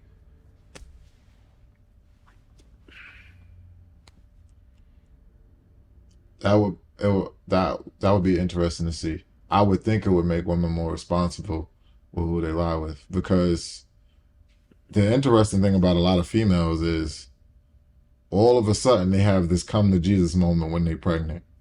And a lot of them, oh, I don't want to get rid of my kid. I Right. gotta have it. So they have them in the worst conditions, which is why we have these situations Right. where I've seen women like extremely. You know that lady that the CPS girl. CPS girl. She went viral. She's called the CPS girl. Oh, I forget her I name. probably saw the video. What is it? Is her name Amor or something? She went viral. She had 5 kids, and she went viral for documenting the process of how she was giving her kids away to CPS. Oh, wow. No, I gotta look this up. That's outrageous. She's viral, and she's What? going on podcasts and stuff talking about like how she gave her kids away. And her situation is one of these messed up situations that we talk about. She had a single mom. She had her first kid at 15. The guy that got her pregnant, he was like 21, Yep. and it was crazy. But then even like, so she had the first two with the dude that was 21.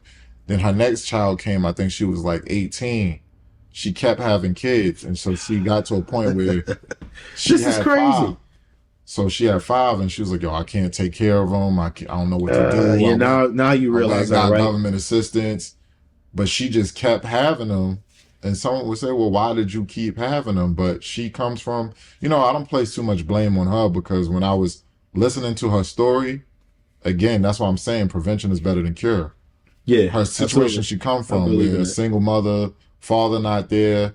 When a father's not in the household, the child is significantly more likely to be a victim of SA, more likely to commit a violent crime, more Right. likely to be Yep. incarcerated, all of that Live in stuff. And poverty. she was a Successful victim in of other relationships. she Everything. was a victim of SA. 21-year-old dude, you know, being a predator, seeking her out, got her. She said she slept with him for some pizza. And she said that after she did the act, she was so like, disgusted she didn't even eat the pizza. Damn. But yeah, look her up, CPS girl. Damn. That's deep, man. And it's a shame that women are leaving themselves susceptible to these things. And it's a shame, of course, that you have a predator who want to take that type of an opportunity in the first place. But that's one of the main problems that we're having right now. So, I mean, what do you think the end game is with this, right? So, I believe that one of the keys to wealth is the nuclear family. Do you think that we could, what could we do more to promote the nuclear family? Well, we need to have more examples of the black nuclear family. In the 90s, the 80s, 90s, and stuff like that, we had more TV shows, Like the Cosby Show, yeah, that promoted right? the black nuclear Family family. Matters. Yeah, we It have was more different, shows like yeah. that. Now, all of the shows just promote ratchetness. Yeah, they're pretty And weird. my Some of them students, are they really into they weird. got the show where it was at the Baddies, or Bad Girls Yeah, Club. Bad Girl Club is wild. They got Yeah. uh Real Housewives of this and all of that stuff. And half of them housewives are like what basketball wives. Half they didn't even marry to them no more. They're ex-wives now. So it's like you promoting like divorce or stuff like that. It's like none of our shows even promote it. We need to see it more within our community. We need to see it more on a larger scale. Promote it. That's the only real way. We will have to shift the culture to people who talk about it, who preach about it. That's why all I speak about is the black nuclear family, and I highlight the fact that I come from one. Right. I come from a mother, a father. They each did. They had gender roles. They had roles. I saw my father working on the cars and doing the yard and making sure he brought home the money. and stuff, and it was his house, and he was the leader, and my mother was cooking, my mother was cleaning, and making sure we did our homework and staying on top of us with all of the academic stuff. I come from that, and I'm successful because of that. I see a lot of people get upset with the about gender roles. Like they really get mad when it's about gender, unless it's beneficial to them, right? Like if you tell your significant other that she'll never have to touch trash in her life, I don't think she's going to complain. But if you tell her you like for her to cook, she's going to complain. If you tell her that you're never going to have to worry about putting air or gas in your tire because I'm going to let you rest in your femininity, she won't complain, right? I'm going to open your doors. She won't complain. Chivalry is expected of women, and by definition, it's literally sexist. But men accept it. But at the same time, we expect you. There is no female version of chivalry. Did you know that? Yeah, chivalry is dead though because women killed it. I don't think chivalry's dead for everyone. Between the SIMPs, we have that, and men in general. To me, I still like that, right? If I see women that do open the doors, I do treat women soft and all that. But my encounters are different, right? From apparently what most men are complaining about. Yeah. I don't know if it's my demeanor or whatever, but women are typically okay with me, right? They're fine, they're soft and feminine and stuff. And I'm not dating everyone, but I behave like a man. If I see, I'm not a sucker for nothing, right? But listen, I will do. If you're a female, you'll be treated like a female, right? As long as if you operate on that frequency, you present yourself in that manner, then why not, right? Right. So that's fine. I demand women to behave feminine in my presence. Like if you're with me, it's non-negotiable, right? Right. So that is what that is, right? And I don't think enough of men think enough of themselves to demand that. I think that's a major issue. We all should demand that, right? Right. We don't have these conversations in relationships about what a person actually expects. And if we did, and we were honest about it, even if we do talk about it sometimes, we're not honest, right? We don't have the cojones to really articulate what it is that we expect and what it is we desire. Because if we did, we'd be able to save a lot of time and not deal with certain people, because certain people can't fulfill this or aren't willing to fulfill this. And I always tell people when starting out a relationship, don't put your best foot forward. Be yourself. If you a slob, be a slob. She might be one too. Yeah. And I've seen great dysfunction be functional. Yeah. But whatever quirks you have, whatever, just let them see that. Let them fall in love with that, because you won't have that negative change. But a lot of these habits that we trying to act like we want to take you out on dates twice a week, and we can't afford to do that. No. You spoiling her, and you're preparing her to be ready for that type of a lifestyle, but it's unsustainable, and she's going to resent you for that. She's going to wonder what happened. And you're like, well, no, I really am not like that. Right. But she's not going to understand that. You've already set the table for what it is this is about to be. Yeah. No, I tell men to be honest. This is just like what we went back to before. I think you should be honest, be upfront, be who you are. Let her see who you are. And if she doesn't want to choose you for who you are, then go choose the wrong thing. That's part of the problem, though, that we have. If women, the women who complain that chivalry is dead, I don't think it's dead either. I think the majority of men are out here just still trying to be, because men are more closer to old school than the women are nowadays. Tell me about it. You got these modern women who are, they're farther from their grandmother than we are from our grandfather. If chivalry is dead, it's because y'all killed it with the unrealistic expectations, with the promiscuity, all of that stuff. If I know that the last dude, he just bought you some, a soda and some chips, and he got whatever he wanted, why am I going to take you out on all these dates? Why am I going to be this gentleman? I'm opening the door. I'm making sure that I'm walking closer to the street and you on the sidewalk, and I'm writing you love letters, and I'm doing all of this stuff and telling you I want you to be my queen, when I know 2, 3, 4 dudes that done hit it and they didn't do nothing. They didn't do anything. So that's literally what killed chivalry. Like, men just got tired of seeing other dudes get the benefits without doing nothing. Yeah, and unfortunately, we've had a few people who have checked out, and sought after love abroad. Right now, Passport bros. yes, sir. Mm-hmm. Yes, sir. I'm actually conducting an investigation on that, which I'll be.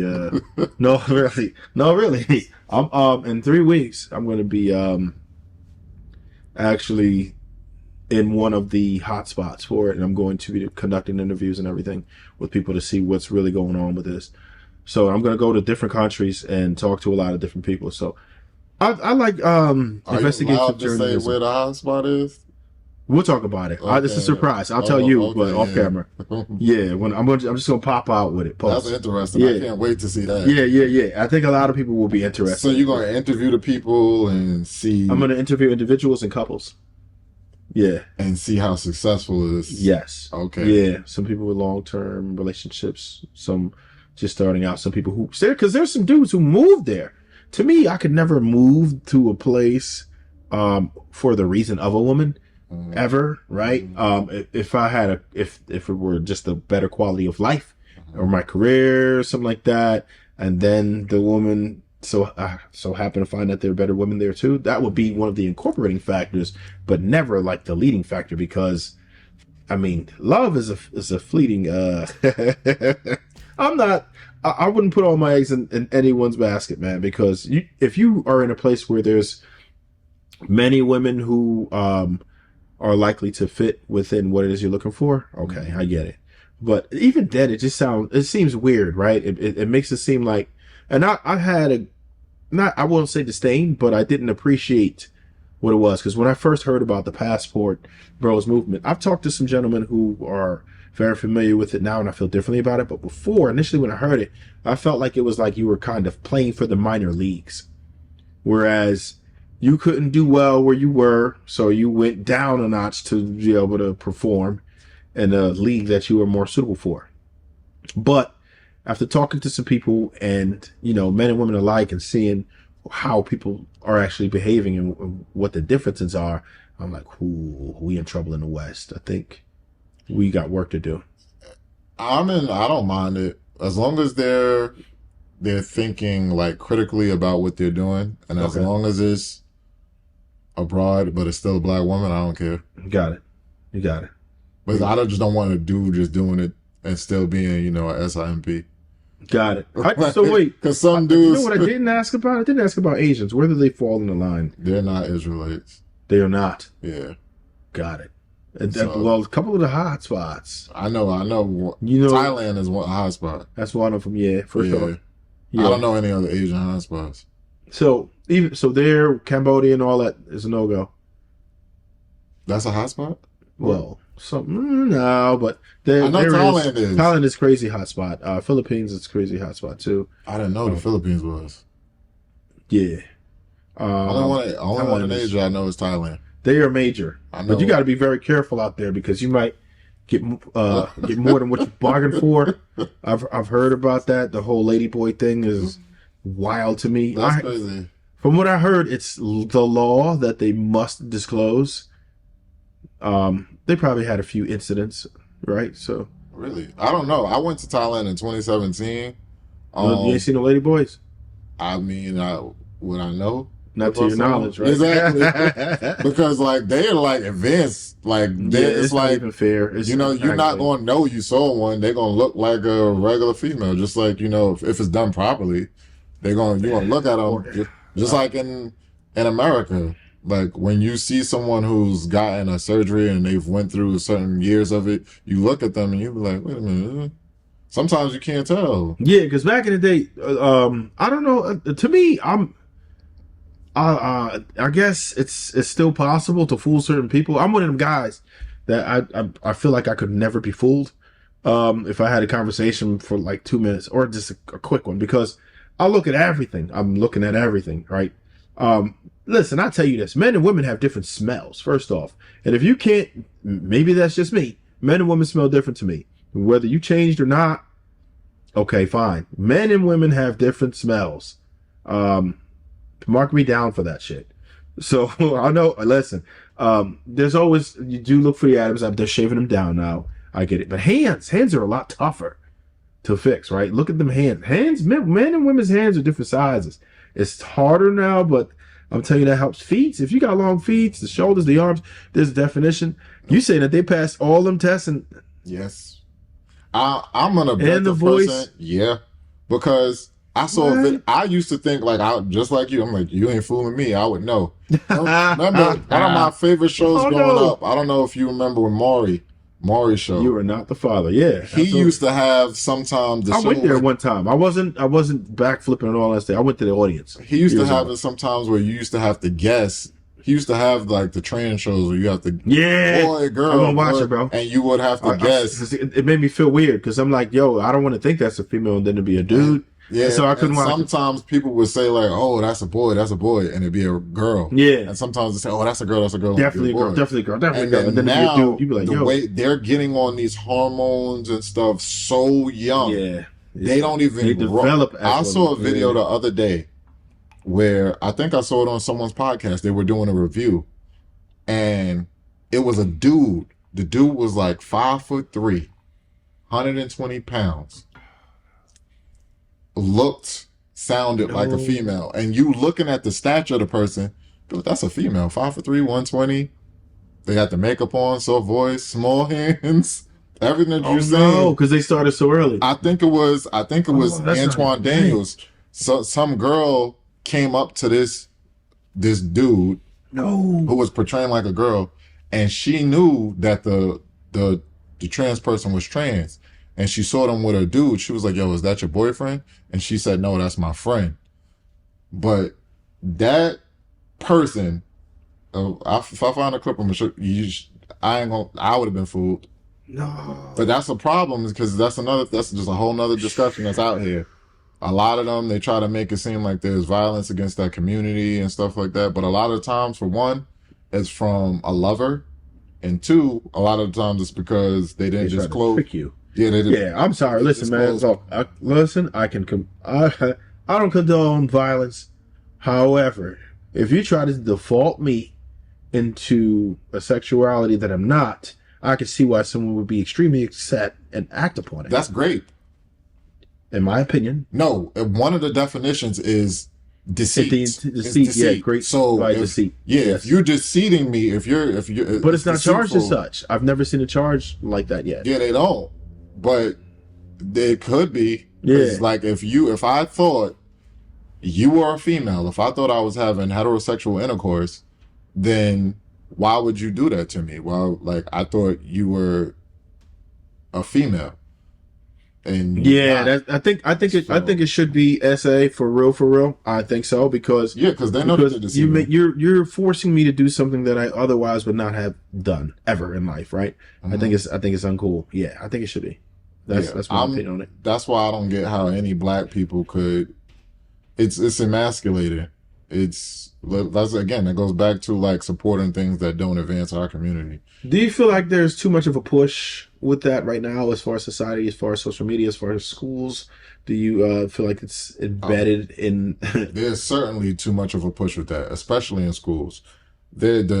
I said this before. Especially in schools. Right. The New York City DOE chancellor, who's in charge of Department of Education for New York City, on the DOE website, it says that teachers, educators have to call students by whatever name and pronouns that they prefer, and you're not supposed to disclose it to the parent or guardian. So if I say I'm Superman, then you have to just call me Superman. Superman, yeah. Like if you named your son like, oh, Jay Jr., Michael Jr., whatever, Okay. and they come to school and they're like, yeah, I want to go by Melissa and my pronouns are she, her. And you're not allowed to disclose it Right. to the parents. Because it's under them, they said that we could be outing the child to their abuser. Yeah, So- but the problem with that is you're trusting that they live with their quote unquote abuser Which doesn't make sense. all day when they're not at school anyway. So like they're Exactly. literally in charge of them. I think that there's a lot more damage that they could inflict on a person besides misquoting their pronouns. My whole thing is, like you said, they already live with that parent. If we suspect that parent or guardian of abuse, then there would already be an investigation. Right. And we would be trying to get that child out of that situation. So if that's not occurring, then why wouldn't we tell that parent or guardian who's raising them and responsible for their safety, especially in a community where they say the self-deletion rate is at around 40%. So you're now telling What? me that the child Wait a is, minute. yeah, 40%? in that community, they say it's around 40%. Is it specific to one of the letters or just the community as a whole? No, one of the letters. Oh, the T. Yeah. So Really? I did yeah, not know that it was 40% they deletion say rate. it's higher than it was for slaves. Ooh. So if you're putting someone in a community, if someone is then revealing information to you that places them in a community that will self-harm, then the parent or guardian should know that to know to look out for it. Yeah. Yeah. Like I feel like it's very irresponsible. And then one of the first things that they do in schools when kids come into school and they're 5, 6, 7 years old is ask you like, oh, what pronouns do you go by and what's your Oh, gender? man. Like That's you're got this confusing them tough. now. When you and I were growing up in school, this wasn't even something that we thought about. No, I was no, a it boy, I wasn't. was a No, that girl. wasn't something we even studied. It was like it didn't exist. Yeah. If anybody who felt that type of way or anything, they were like, they did whatever they did on their own. It wasn't like they tried to push that onto us. It wasn't on TV. It wasn't on social media. It wasn't something that we witnessed Right. on a regular basis. Unless you were checking for it, you wasn't gonna find it. And the crazy thing to me is when you don't agree with it, they call you transphobe, stuff like that. They presume that you don't know about it because you disagree. They presume you haven't studied it. I'm like, I know more about it than you do. Let me ask you this: if you picked up an old dictionary right now, right, would the word phobia include disdain or hatred, or would it just mean the fear of? It would mean the fear of. Only, right? Yeah. Right. So they've redefined phobia to, I guess, help it support an agenda to say that because you're saying phobia, but it's not, we're not afraid, right? It's okay. And listen, you can appreciate it or not. It doesn't matter. I've never had problems with people who are in any of the communities, any of the letters, right? My whole thing is that I just don't think that it's correct for our children to be exposed to adult lifestyles prior to that. I want to be the one to introduce them to these things. I don't want it to be on TV. I don't want it to be on their phones. I don't want it to be in their schools. Right. Right. I want to be able to introduce them to these things, whatever it is. I don't want you to indoctrinate them to the point where they are considering changing their sexual orientation. Right. I feel like that's happening. That's what I think all of the adults who disagree with it, I think that's the stance they're coming from.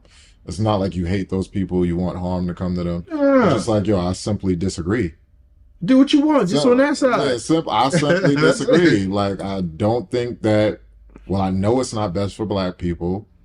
I know that it is a mental illness and it's in the DSM-5 as gender dysphoria.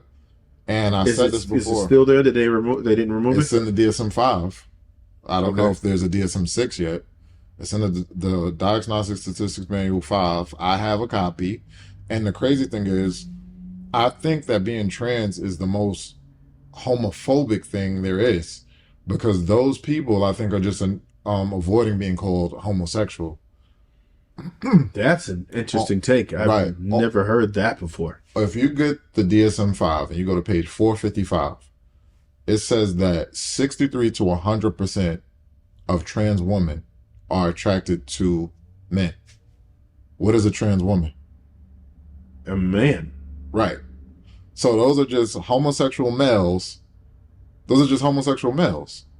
But if you identify as a woman, you're now not where we don't call you homosexual no more. You say, oh, that's a woman with a man that's like a heterosexual relationship. They try to separate gender and sex, which doesn't really make sense because the definition of woman, so like the terms we use are woman and girl for females. Got it. But an adult human female is a woman. Got it. Female is sex. So that's the thing. They try to differentiate it. Like, oh, female is your sex, male is your sex. Gender is if you're a woman or a man or a boy or a girl, and that's associated with cultural norms and what you do in society and how you identify with doing certain things. But then they try to say it's a social construct. Gender is a social construct and sex is biological. No, I don't separate the two. Wow. If you're a female, a human adult female is a woman, an adolescent human female is a girl. An adult human male is a man, an adolescent human male is a boy. The sex is associated with the gender terms. And if you choose as a woman, as an adult human female, if you say, oh, in my relationship, I want to change the tires on the car. I want to be the one who brings home, all of the money. And I want to be the person that's responsible for the security. And I want to hold the door open and stuff like that. Okay, now you're associating yourself with men, things that are associated with men culturally, but you're still a woman. Precisely. You're just a masculine woman. Yeah. So you can be an extremely masculine woman or extremely feminine man, but I'm not changing which one you are. That doesn't make sense. No. And then if we're going to go with the argument that it's a social construct, race is a social construct. Carl Linnaeus and Johann Blumenbach are two Europeans who in the 1700s, they came up with racial categories as a social construct. So then we should let people change their race. Like Rachel Dolezal and Nuka Zeus and the professor, I forgot the name of the white professor. But there are people who have identified with different races. So then we should support that too. We should support transracial people. Do you feel like this is an agenda being pushed? Like, do you think it's political? Do you think it's that between that and I always thought something weird about like the Roe v. Wade situation too, because certain states can and certain states can't. They left it up to the states, which is quite suspicious, or at least interesting to me, because when you think about the states that still will be allowed to, and you look at the demographics there, it's very different than the states that are like, hell no, you can't do it here. So that is they didn't take it away. Most of the people making noise about it, they are allowed to continue to delete their babies. Right. Most of the people making noise about it live in a place where that is still a go. Right. Now, the people who aren't complaining about it, they're mostly in the red states. The blue states can pretty much still do it. Right. When you think about it like that, it's like, okay, so we let y'all do it. They send it off to the states. Y'all can do it. We can't. Go ahead. Y'all go ahead and delete all your babies so we can quickly outnumber you. Between that and between, what I feel is a push or an agenda for the same sex or just the confusion, the gender. I guess we could say gender dysphoria, different things. But everything is now, people have become more sexually fluid and things, and it's all acceptable. It's all okay. And there's no coat pulling or you're a monster or a weirdo or, demonized in some fashion when you speak your mind. Right. And you say these things, when you say what you were taught was right, when you say what was in the Bible and you try to say, look, this is what's up. I remember going to church back in the day and they would speak against that, but there's no church that does that now. There are some churches that have the rainbow in front of it and everything. I'm like, whoa, what y'all doing? And like I said, I don't have anything against it, but I just think it's rather confusing when people can't speak their opinions. I think we should have freedom of speech by any means. Right. So that's how I feel about it. So the whole Roe v. Wade thing is interesting because Norma McCorvey, who is actually Roe, in the Roe v. Wade case, she never had an abortion. Which is interesting.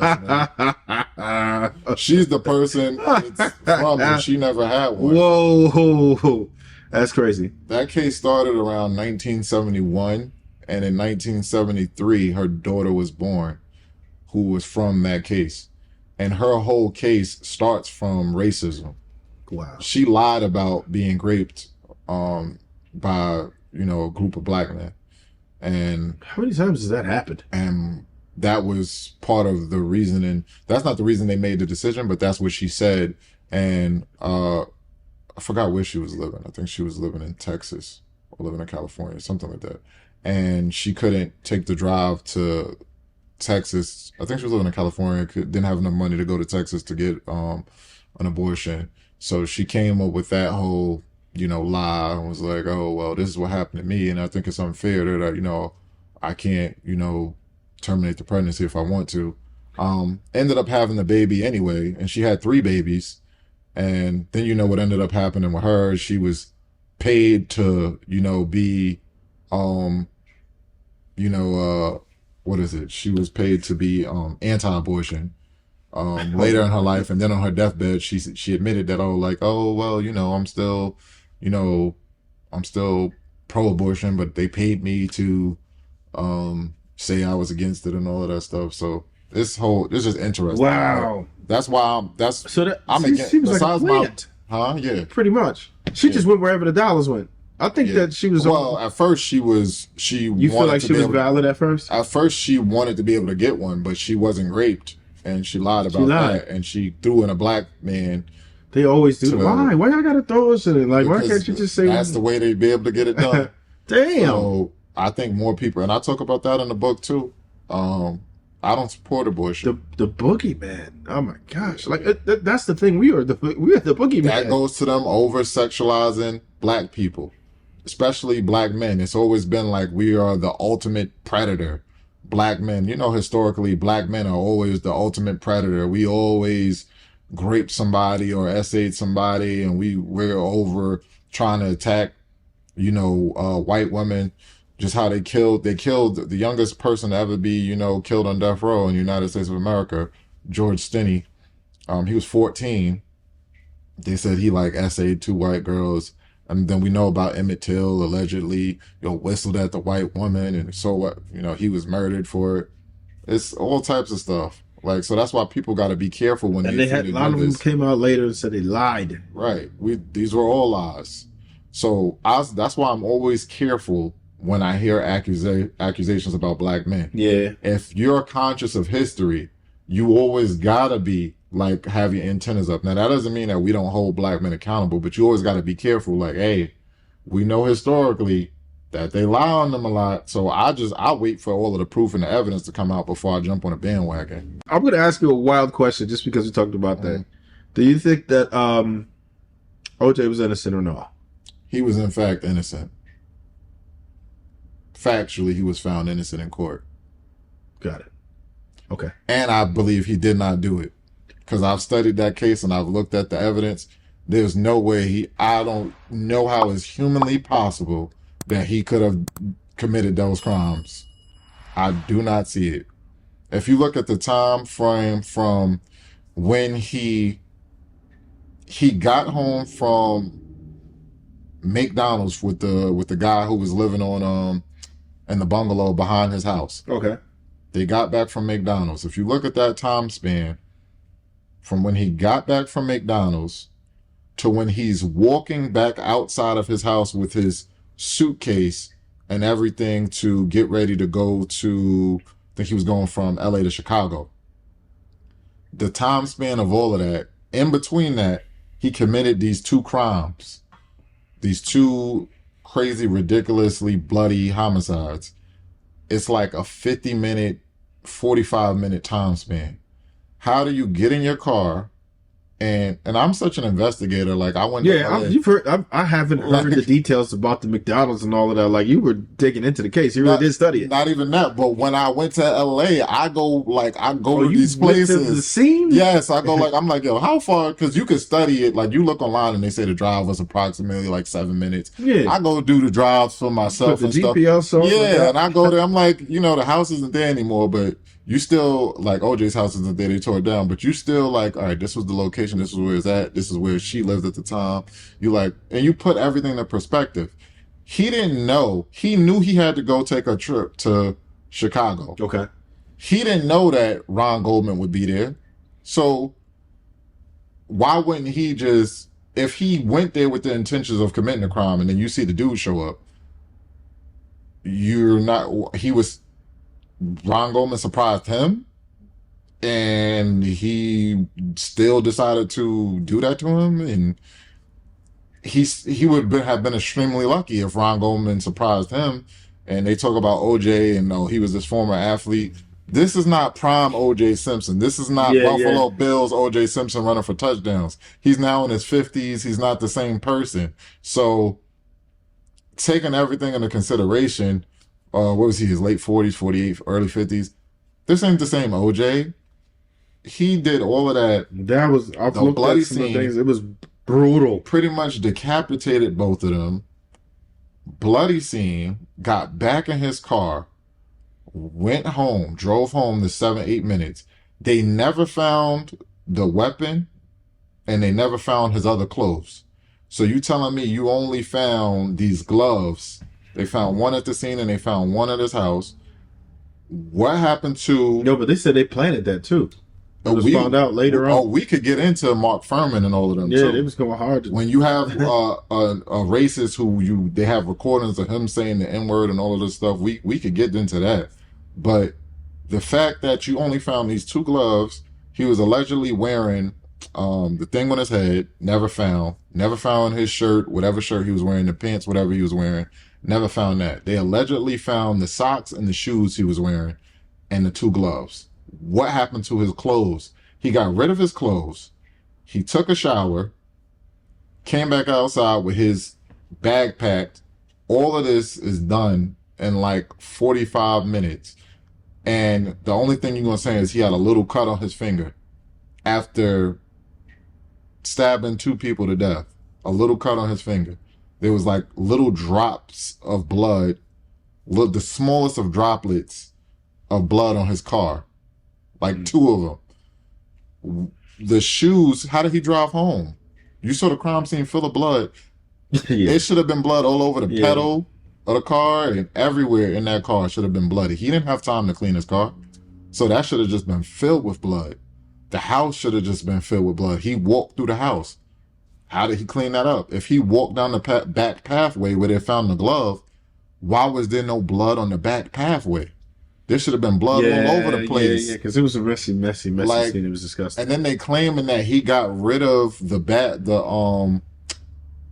one of his bags he got rid of at the airport that had his clothes in it. And that they never found it though. Of course. It's like when you look at all of the facts, me being objective and looking at the facts of the case, he didn't do that. All right. So I'm gonna shift gears a bit.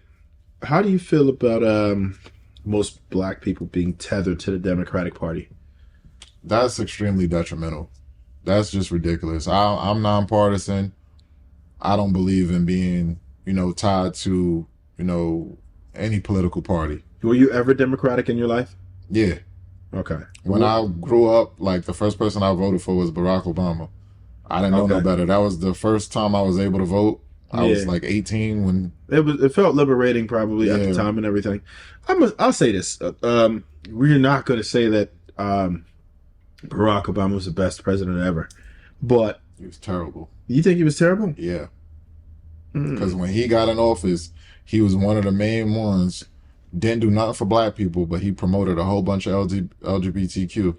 I didn't appreciate that part of it at all. But there were certain things that he did do that he doesn't get the recognition for, right? Like what? Okay, there's a few things. The banking, the major banks were about to fail, right? He was able to put that. The three major car companies were about to fail. Mm-hmm. They said, let him go. Our economy was on the verge of collapse. When he came into office, there was the whole mortgage bubble. Mm-hmm. He fixed it. He made homes affordable. I myself literally saved hundreds a month on my mortgage, right? He restructured that. Mm-hmm. He tightened it up with the banks and made it better for Americans. The Technology Act, where he actually made it a law for police officers to have to wear their body cameras and stuff. That he was a big part of that. Mm-hmm. And I think that there's so many people who we witness now. They now we have checks and balances. Mm-hmm. Just simply because of that. So those are just some things. We're not saying he's the best president in the world. I can't say he's all bad. And then secondly, or what I can say is you can't say that his presidency sucked without mentioning the name Mitch McConnell, who pretty much was like, "Oh, this dude's not doing nothing." After, as soon as those 2 years went by, it's like, "Nope, Mitch McConnell gets in, and he's not going to pass any damn thing." To me, it always sucks if you ain't do anything for black people. If I can't name one thing systemically that changed for black people, sucked. Gotcha. Okay, Yeah. I hear you. Listen, I hear you. I That's hear my you. main I hear priority. you. And that's my main priority. We need change. I'm waiting for the president. I'm waiting for the candidate to get in there who's going hard and not afraid to say like, yeah, I want reparations for black people. I want reparations for black Americans who, built this country, and they got nothing. We gave reparations to white people. We gave reparations to Native Americans. We gave reparations to the Asians. We even give reparations to Jewish people who their experience wasn't in America. It was in Europe. Do you feel We like gave this person reparations. exists? Do you think that there's anybody who has the potential to win not only primary but the general election, who would dare part their lips to say that they're going to award the most hated group, the most oppressed group, money to bring them up to your level? Or do you think that there's somebody who would survive that election if they were to speak of reparations? Um, I don't know if the person would survive and win the election, but if it's going to be possible, we have to do what we have been doing. We have to promote, you know, equity, and we have to talk about black oppression and what we've been through, and we have to keep fighting for that, which is why I'm not into intersectionality. We can't be fighting for all of these other groups and everything else, and black people fighting for everything they identify with. You are black first. You need to be fighting for black rights. I don't care about your modern feminist. I don't care about you identifying with you being a woman or you being a man or you being LGBTQI, whatever you are. You are black. And if you're black, your priority and your main priority should be fighting for black rights. I don't want to hear about, oh, I'm going to fight for black rights and I'm going to fight for this aspect of my identity. Every time you do that, you're taking away attention from the black fight, the black agenda. That's all I fight up for. That's what we need to prioritize. That way, then it can become popular to support us.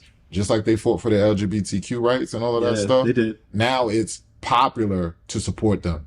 Yeah, Kamala yeah, Harris and Biden, they won an election with, they weren't quiet about, oh, we need to do this for this community. And yeah. they weren't quiet about it. We need to make it to where you don't gotta be quiet about saying like, yo, I'm gonna do what's right by the black community.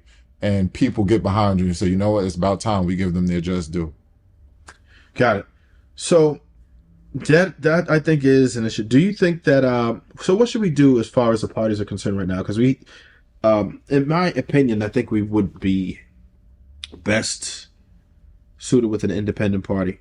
We don't have that available. It's almost impossible because you can't get the support right now. The way that the two-party system is sucks, but it's almost impossible to eliminate. It's a bad thing. So right now, but we're still very much tied to the Democratic Party, right? What we, black men, 78%, black women, well, in low 90s, 90%, 92, something like that, as I far as think it voting. was 92%. Yeah, so we got 92 and 78%, Yeah. right? So we're still heavily into it, and that together, that averages out to pretty much the mid 80s, right? Yeah. About 85, something Yeah. like that. So that's pretty strong. Right. That's pretty strong. So what I'm saying is that nobody else is falling for that, right? And my main reason why I say we shouldn't be tethered to the Democratic Party is because there's nothing tangible that they actually produce, right? Right. They do say things, but there's not much things that they do to make it better. I think that we should at least be available to listen to the other party and let them compete for our votes. Right. If you notice, everybody, I don't see how people miss this shit.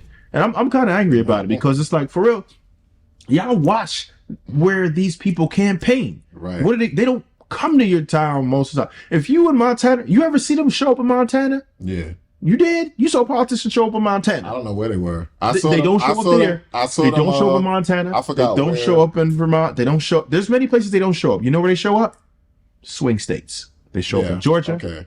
They show up in Florida when that's swinging. They show up in North Carolina. They show up in Arizona. And you know why they show up in swing states? They show up in swing states because they don't know whether they have your vote or not. What is that? What should that tell you?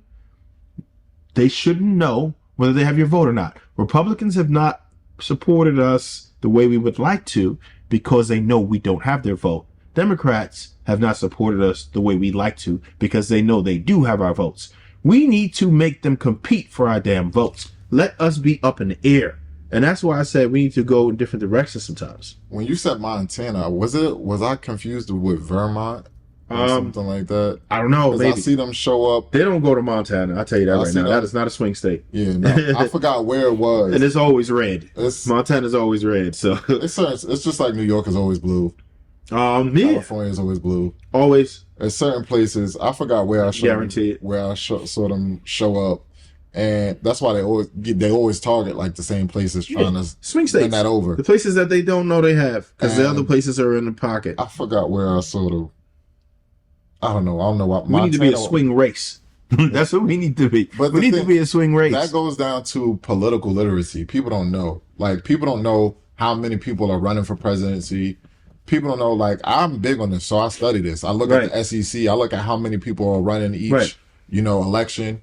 People don't know. If you ask like 99% of people, like, yo, how many people were running? People wouldn't know. Like, and they wouldn't even get in the ballpark of how many. Like, if you look on the SEC, if you look on not the SEC, the FEC, the Federal Elections Commission, if you go look on the website around the time of presidential elections, you can see how many people have registered really to be a candidate. Now, how many people are going to make the ballot is a different story. Right. But how many people are running for president? It's like 1,200 people. Damn. So another part that I wanted to speak on with that is we don't take local primaries seriously. We wait as a whole, not me, of course, but as a whole, we wait once every 4 years to vote. Every leap year we out here, oh yeah, we got to vote in November, rock the vote and blah, blah, blah. Right. What? What about March, right? What are we doing? Why are we only voting? But how many people even know what they're voting for? Like, if you ask some of these people who were voting, like, within the black community, like you said, we're tethered to the Democratic Party. If you say, like, yo, give me some of Kamala Harris's policies, like, what's her view on education? What's her view on abortion? What's her view on XYZ? They're like, yo, I don't know. It's like you're just going there voting because I vote Democrat. That's so ignorant. That's that is so crazy. Stupid to say. Like, listen, I've been she to better voting than Trump. places. The people who are running the situation, they'll literally tell you, line A all the way. Like, I'm just supposed to be like, this is what I'm doing. That's what I'm doing with my vote. We weren't able to vote for a very long time, right? We're pretty much like, we're gonna just really sit here and just slap it all the way through without reading, without knowing what these people's policies are. Against you. Like, oh, your Madness. ancestors died for you to vote. No, my ancestors died for me to have the right to vote. Right. Malcolm X himself said, I don't suggest that people go out there and vote ignorantly. I want people to make informed decisions, informed votes. Right. So we have to organize our vote. Don't just go vote to vote. Like, you shouldn't feel bad for not voting if you're not fully informed or if you're not organized with your vote. Organize your vote. We need to be collective. We need to be a monolith. We need to say the black community needs this. What are you going to give us out of this? How much can you get? How much of this are you going to try to get? If you can't give that to us, we're not giving you our vote. And we'll take those millions of votes. It's 49 million. We'll take our votes off the table. Like you said, swing race. We'll take our votes off the table and we'll see how you guys do without our vote. Yeah. So the one thing I do want us to always do, I want us to vote every single time. And the reason I say that is because I want our vote to count. I don't want them to ever think that we won't vote. We absolutely need to organize it and organize it fast. But I think that if we don't vote at all, it could be bad, right? Because I want our vote to count. It needs to go in the right direction. We need to get out there, be informed, do the research, and vote. I think we should always vote, right? Because I don't want us to be invisible, ever. That's my stance on it. I don't ever want us to be invisible. I want us always to count. But again, this is putting that under the guise of voting informed, right? Understanding what it is that you're doing, not random. You don't just push buttons. That's crazy work. We can't Right. we can't just go out there and push buttons. We can't. Well, you need to make an informed decision. But it doesn't take that long. You could literally take a couple hours and figure out who's going to be a better candidate for you if you So, by you saying we always should vote, should we always vote for whoever we want? Like, what do you mean by that? Like, so if someone wanted to go vote for an independent party this past election, you saying they could do that as long as they voted? I think that's If better some, than not voting, in if my someone, opinion. if someone wanted to do a fill-in and just write down like Dr. William James, they could do that because they voted. Is that what you mean? What do I you mean, it's better than not voting. All of that is better than not voting, in my opinion. Okay, so then yeah, I'll support that. But Yeah. otherwise, because then my question would be, who should we have voted for this past election, The lesser of the evils, and which one was that? in my opinion. Yeah. All right, so I'll say this. No, listen, hear me out. It's the lesser of the evils. You got to make a choice, right? And hold your nose No, you don't and have pull a to. lever. Well, That's to my me- whole point. well, yeah. one of them was going to happen, right? One Was of them it? was going to happen. Yeah, right? because we need to change that though. Yeah. Yes, that's So, the whole so point. what would we have done? we need to organize our vote. This is just on a scale. So now we're talking about like everybody. As American citizens, it should stop being a thing where a Republican or Democrat has to win. People always say like, "Oh, if you don't vote or if you not voting is giving a vote to this person," and no, it's not. If everyone thought critically and voted for who they felt was the best candidate, and there actually was a third party that got competing votes to where it was now they got 33%, 35%, then the Republican and Democratic Party would have to be more honest. Yeah. They would have to yield more results. Yeah. People need to stop just voting Republican or Democrat. So Cornel West, Dr. Cornel West was a write-in for New Jersey. Right. If you wanted to vote for him, you could have. What if He wasn't going to win. Right. So that's that part. So it's like, all right, one of these people are going to win. So it's difficult to vote for a person. You're going in knowing that you doing that. Your conscience is clear, but is it really? Because what you're doing is effectively wasting a vote in a way. You're making a statement. So yes, I'm on the fence with it. I could see it being debatable either way, because you're putting it down, and maybe you don't feel like that. I'm going to certainly allow you to explain it. But it's like, okay, you're voting for this person. Mm-hmm. You're making a stance. But are you taking away from the outcome because this might be close, and the worst of the evils versus the less of the evils may win as a result of you taking this vote for a person who didn't have the potential to win? Right. So who was the lesser of the evils? In my opinion, Yeah.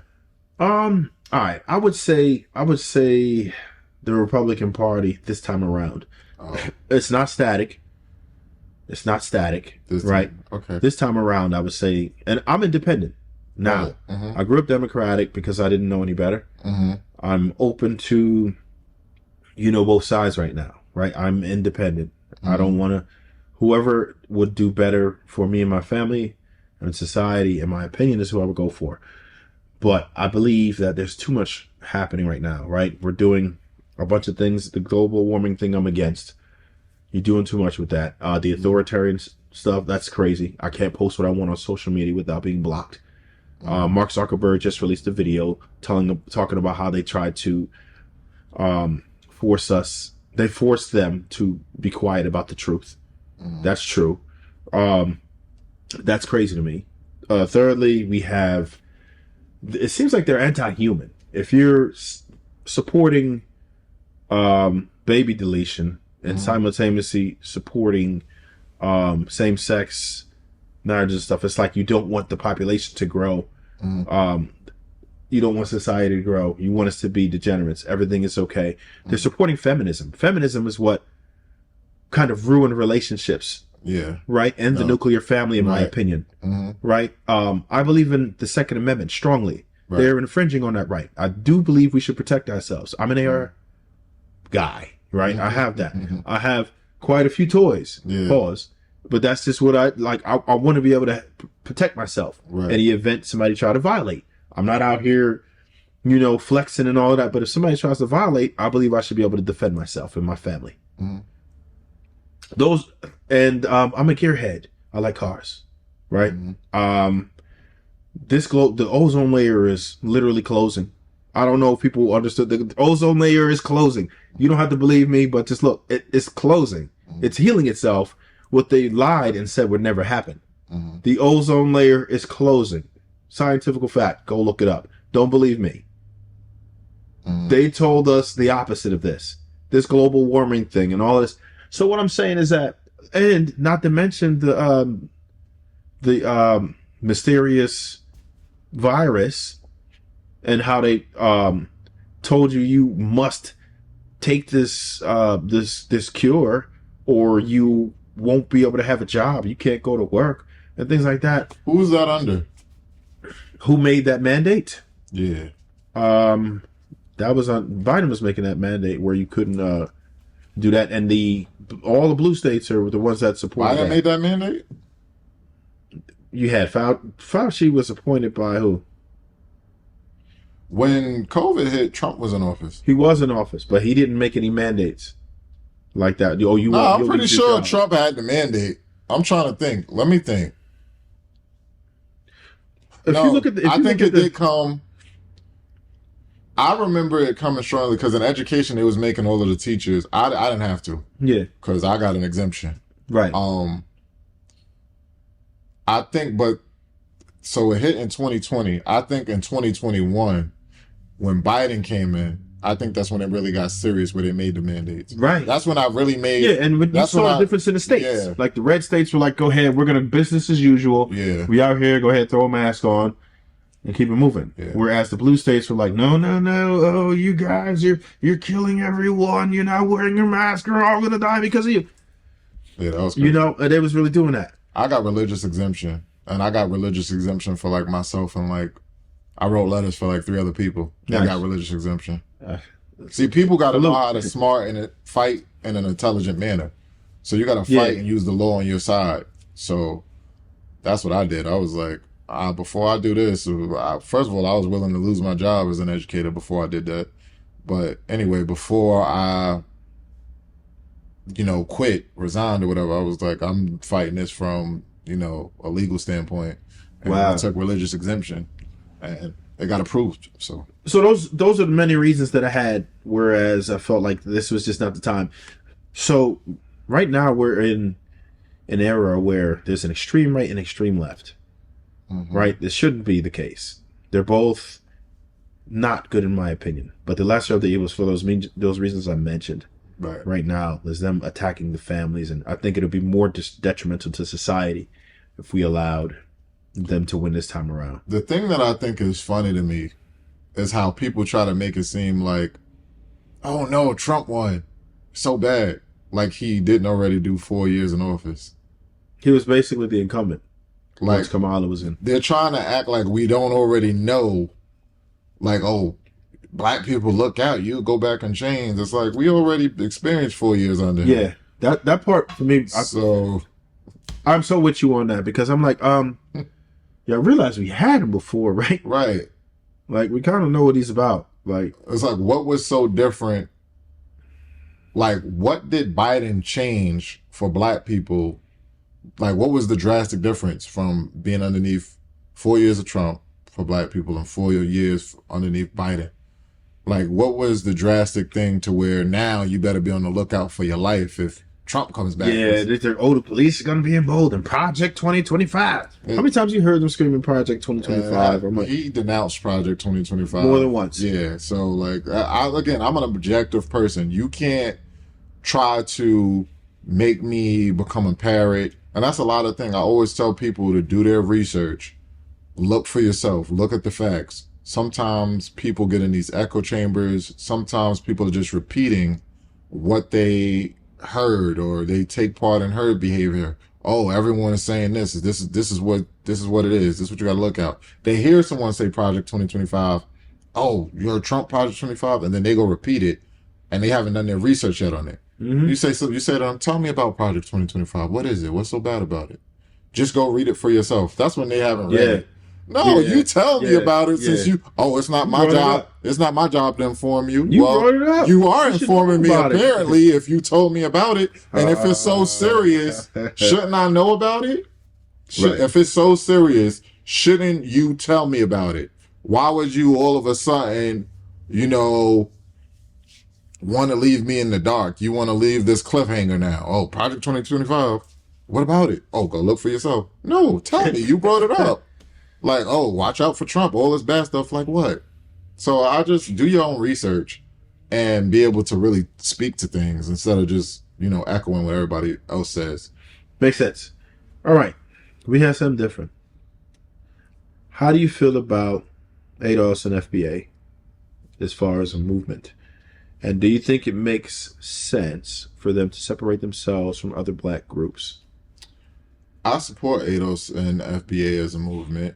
The brother Tariq Nasheed, Okay. he's like a real leader. Well, Yeah, I know he I've doesn't seen a lot of his work lately as Yeah, I know he's- he doesn't really identify as a leader, but really, FBA, just Foundation of Black American, is just a culture. It's just like a race and an ethnic group. That's all it is. It's just like you got Haitians, you got Jamaicans, you got Bohemians, you got, people from Barbados, Cubans. It's just now it's FBA. It's just an off branch. No, but it's different than that because I've been on some panels. I've witnessed a lot of panels and discussions on black people and people who are non-FBA they're referred to as tethers, and I've seen a lot of horrible discussions about it. Like there's a separation here. My point about it is when you get pulled over, when you looked at by an outsider, somebody who's not of African descent, they look at you as the same. Most of the Caribbean people are from West Africa, right? And same from a lot of people who are now in Foundation of Black Americans. So we literally come from pretty much a lot of the same tribes and everything. Your boat ended up there, mine ended up here at one point. It's almost like we're still family. Like just because like you have family who live in different places, you don't not become family because you may have been captured and placed here versus there. Right? I feel like we would be better united because everybody else sees us as one. Right. They're going to not be on your team just because of your skin color. Oh, you FBA. Nah, we cool. It doesn't work like that. They don't say, where you from? You from Haitian? You from... They don't care. You black. You one of them. The hell with you. Right? So... I don't know who he was on this panel with, but like when I was on Daily Wrap-Up Crew, I was wearing a hat that had the Black American flag on it. That was created in 1967 by Melvin Charles and Gleason Jackson. So it's just like anyone wearing like a Haitian flag, if they're from Haiti, Jamaican flag, Jamaican people. So FBA is just a movement to take pride in being a Black American. That's all the movement is really about. When they say it's tethered, that's speaking on the negative people who like hate on Black Americans who are from the Caribbean or they're from Africa, and then they hate or throw shade on Black Americans. That's the ones that get called tethered, not the ones who are supportive of Black Americans and understand the contributions that Black Americans and the blood, sweat, and tears that Black Americans put in for other Black groups to be able to make it over here and to thrive and stuff like that. It's like those people that say they talk down on Black Americans, like, oh, y'all lazy, or y'all are cotters, or y'all don't work hard, and they've fed into the negative stereotype that may be portrayed in their country about Black Americans. Yeah. They only see it promoted, like they look on their TV screen and they think all Black Americans are like The Wire or something like that. Then they get called a tether. But when you come over here and you have like a different understanding and you look at Black Americans and you view us like maybe like in a positive light, like maybe you view Dr. Martin Luther King or someone like that, then you get viewed as an ally. That's when we say like, oh yeah, we all Black, we all together, because we all are together, we all are Black. But you need to understand what a FBA is and our contribution to the thing, and don't talk negatively about us. Don't be a part of white supremacy when you come over here. be a part of black supremacy when you come over Right. here. So, in my personal experience, I've known us to be the same. Like we all in this together. I grew up around it, the culture wise, all of that. Like even if you think about hip hop, right? Right. You could. It's mostly a lot. Listen, a lot of the pioneers are certainly Caribbean, right? What Tupac has. We got a parent from Grenada, Biggie, Jamaica, Heavy D, Jamaica, Busta Rhymes, Jamaica. Like we can keep going. Are they pioneers? Or they're You don't think just, so? Well, people how who we had define a pioneer? well, people who had a major impact Okay, on it, major right? impact. They all had a major impact, right? You talking about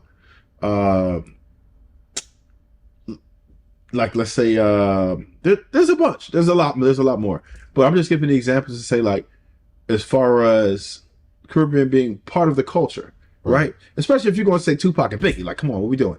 Yeah. Right? Yeah. So I feel like we should all be on the same page with that, right? And okay, how you're explaining it right now is just like you're identifying as this is a specific group. But I've seen a lot of the banter, I've seen a lot of the arguments and different things, and I've seen both sides have disparaging remarks against each other as if we're not in it together. And that's where I've had the problem. There are a lot of people who are doing that. And I think we should chill because I haven't seen it. You haven't seen it? All right, we're gonna go over a couple, but I've seen it. There is that, and I've seen non-FBAs talk bad about Black Americans. I've seen them both.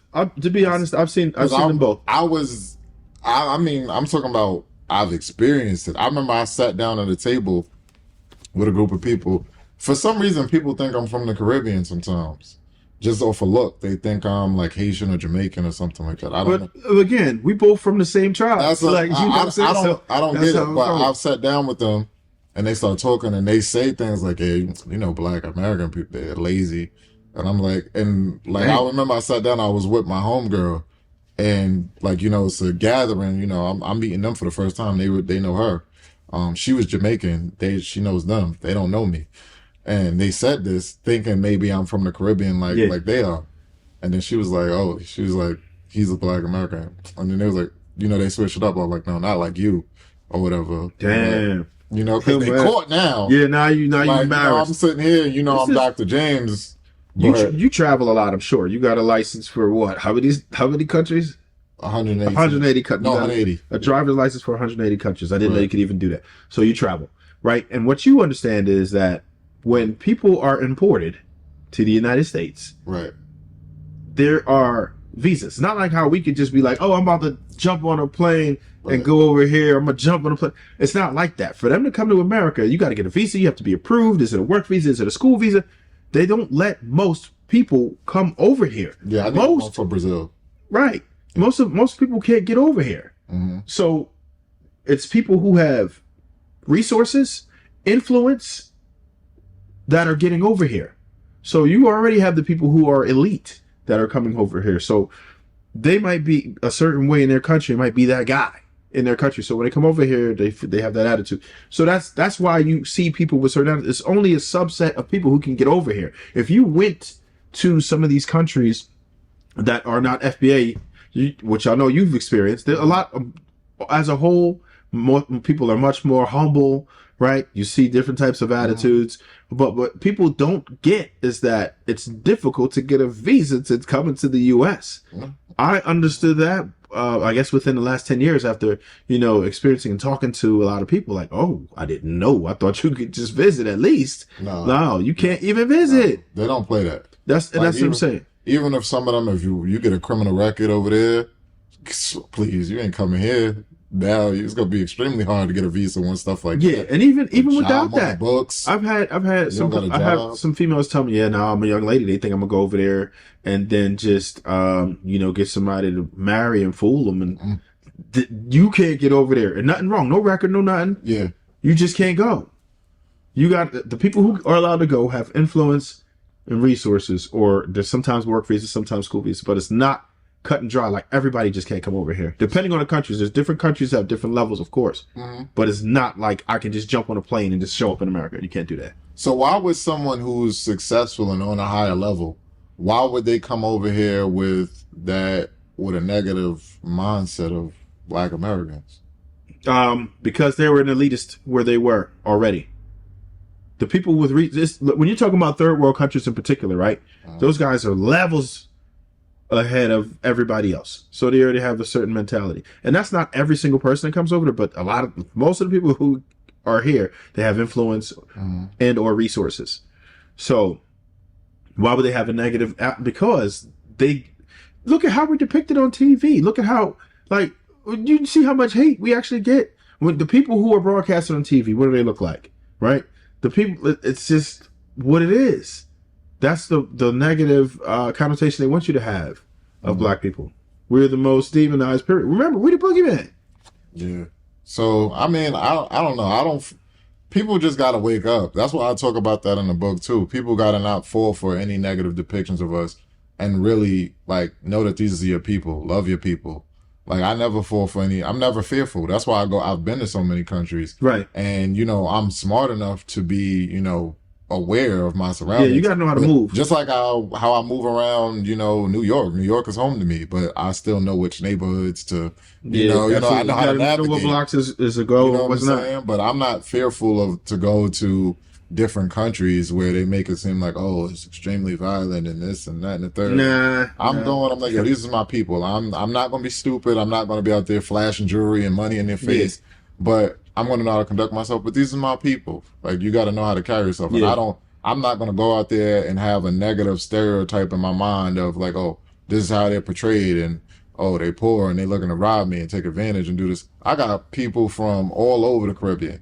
I've traveled to so many Caribbean countries, and I literally have people that I stay in contact with from when I was there. They hold me right. down while I'm there, and we keep a rapport, we keep a relationship after I come back, so that when I revisit, it's still there. They picking me up from the airport, they taking me where I need to go, they take me to get the local food, all types of stuff. They make sure I'm good while I'm there. So my communication is I deal with the people who they on the same vibration as I'm on. Like Right. we won and all of Yeah, that stuff. They don't got a tethered spirit because there's some there we call them coons. right. There's some people who don't look at your brother like your brother. They don't look at a sister like your sister, and we got to get that. We got to remove that from our communities. Like this that's what tears us apart. When you're not looking at your brother like your brother, then it makes it easy for you to do harm to him. Absolutely, and I think Like, that's a major part of it. Now we've covered a lot today, right? mm-hmm, I do want you to let the people know about this book because I'll say this: me and my wife been kind of fighting over it off the beginning. I would have bought two, but she just saw it. Maybe she was intrigued by the cover or whatever. But and we've been kind of going back and forth. I'm like, yeah, hey, I got an interview, homie. Like, what we doing? Like, so, but she was really into it. I didn't want to take it away from her either. So we had a little balance as to playing with the book already. But so what I'm going to say is it's intriguing, extremely informative, mm-hmm, and it will immediately enlighten you on a lot, mm-hmm. in my opinion. Thank you, thank you. Right. So, Yeah. anything that you would like to say about that, let me know. Let the people know. Any events that you may have going on, where people can find you. The floor is yours. Um. Well, you can find me on Instagram, Dr. Will James. That's the Instagram. Uh, YouTube channel, Dr. Will James Reports. Facebook, Dr. William James. My website, drwilliamdeonjames.com. Um, Pretty much, go get the book on Amazon, Black Supremacy, $29.99, 560 pages of content. I cover, uh, the Black experience from Africa into the Americas, going over, our oppression, going over the contributions we've made. I give solutions to, get us out of this oppression. Financial literacy is discussed. Uh, Proper nutrition and diets is discussed. So many different things that are discussed. Marriage, relationships, the Black nuclear family, um, different levels of oppression that we've experienced, and from as way back as the 1500s into 21st century. Um, and if you read the book, you get a good sense of how to navigate it. It's really something that you should share with friends and family, and have what you call it, I don't know, book launchings, and everything with your friends and family, and just sit down and read it, and unpack it, and yeah. Yeah, so we're actually going to put this book in the description so you can find it. We'll give you the Amazon link. And I would tell you, go ahead and get it. You will absolutely not regret it. You will be more informed than you were yesterday. We appreciate you for coming down. Thank you. I know you took a heck of a drive coming down right all the way from Long Island to damn near Philly. We appreciate you for it. We've had a powerful discussion. And anyone who's watching at this point, if you haven't liked and shared this with someone else who might find value in it, shame on you. You need to get busy. Go ahead and subscribe to the channel if you haven't already. And I'm also going to have everything that he's mentioned just now also in the description. So you'll have his YouTube channel, you'll have his Instagram and everything in the description. So be on the lookout for that too. Definitely check the channel out. And the book for the link will be there too. We appreciate you for coming through. You could have been anywhere else doing something else, but you spent it with us. And as always, stay hungry, my friends. Never thirsty.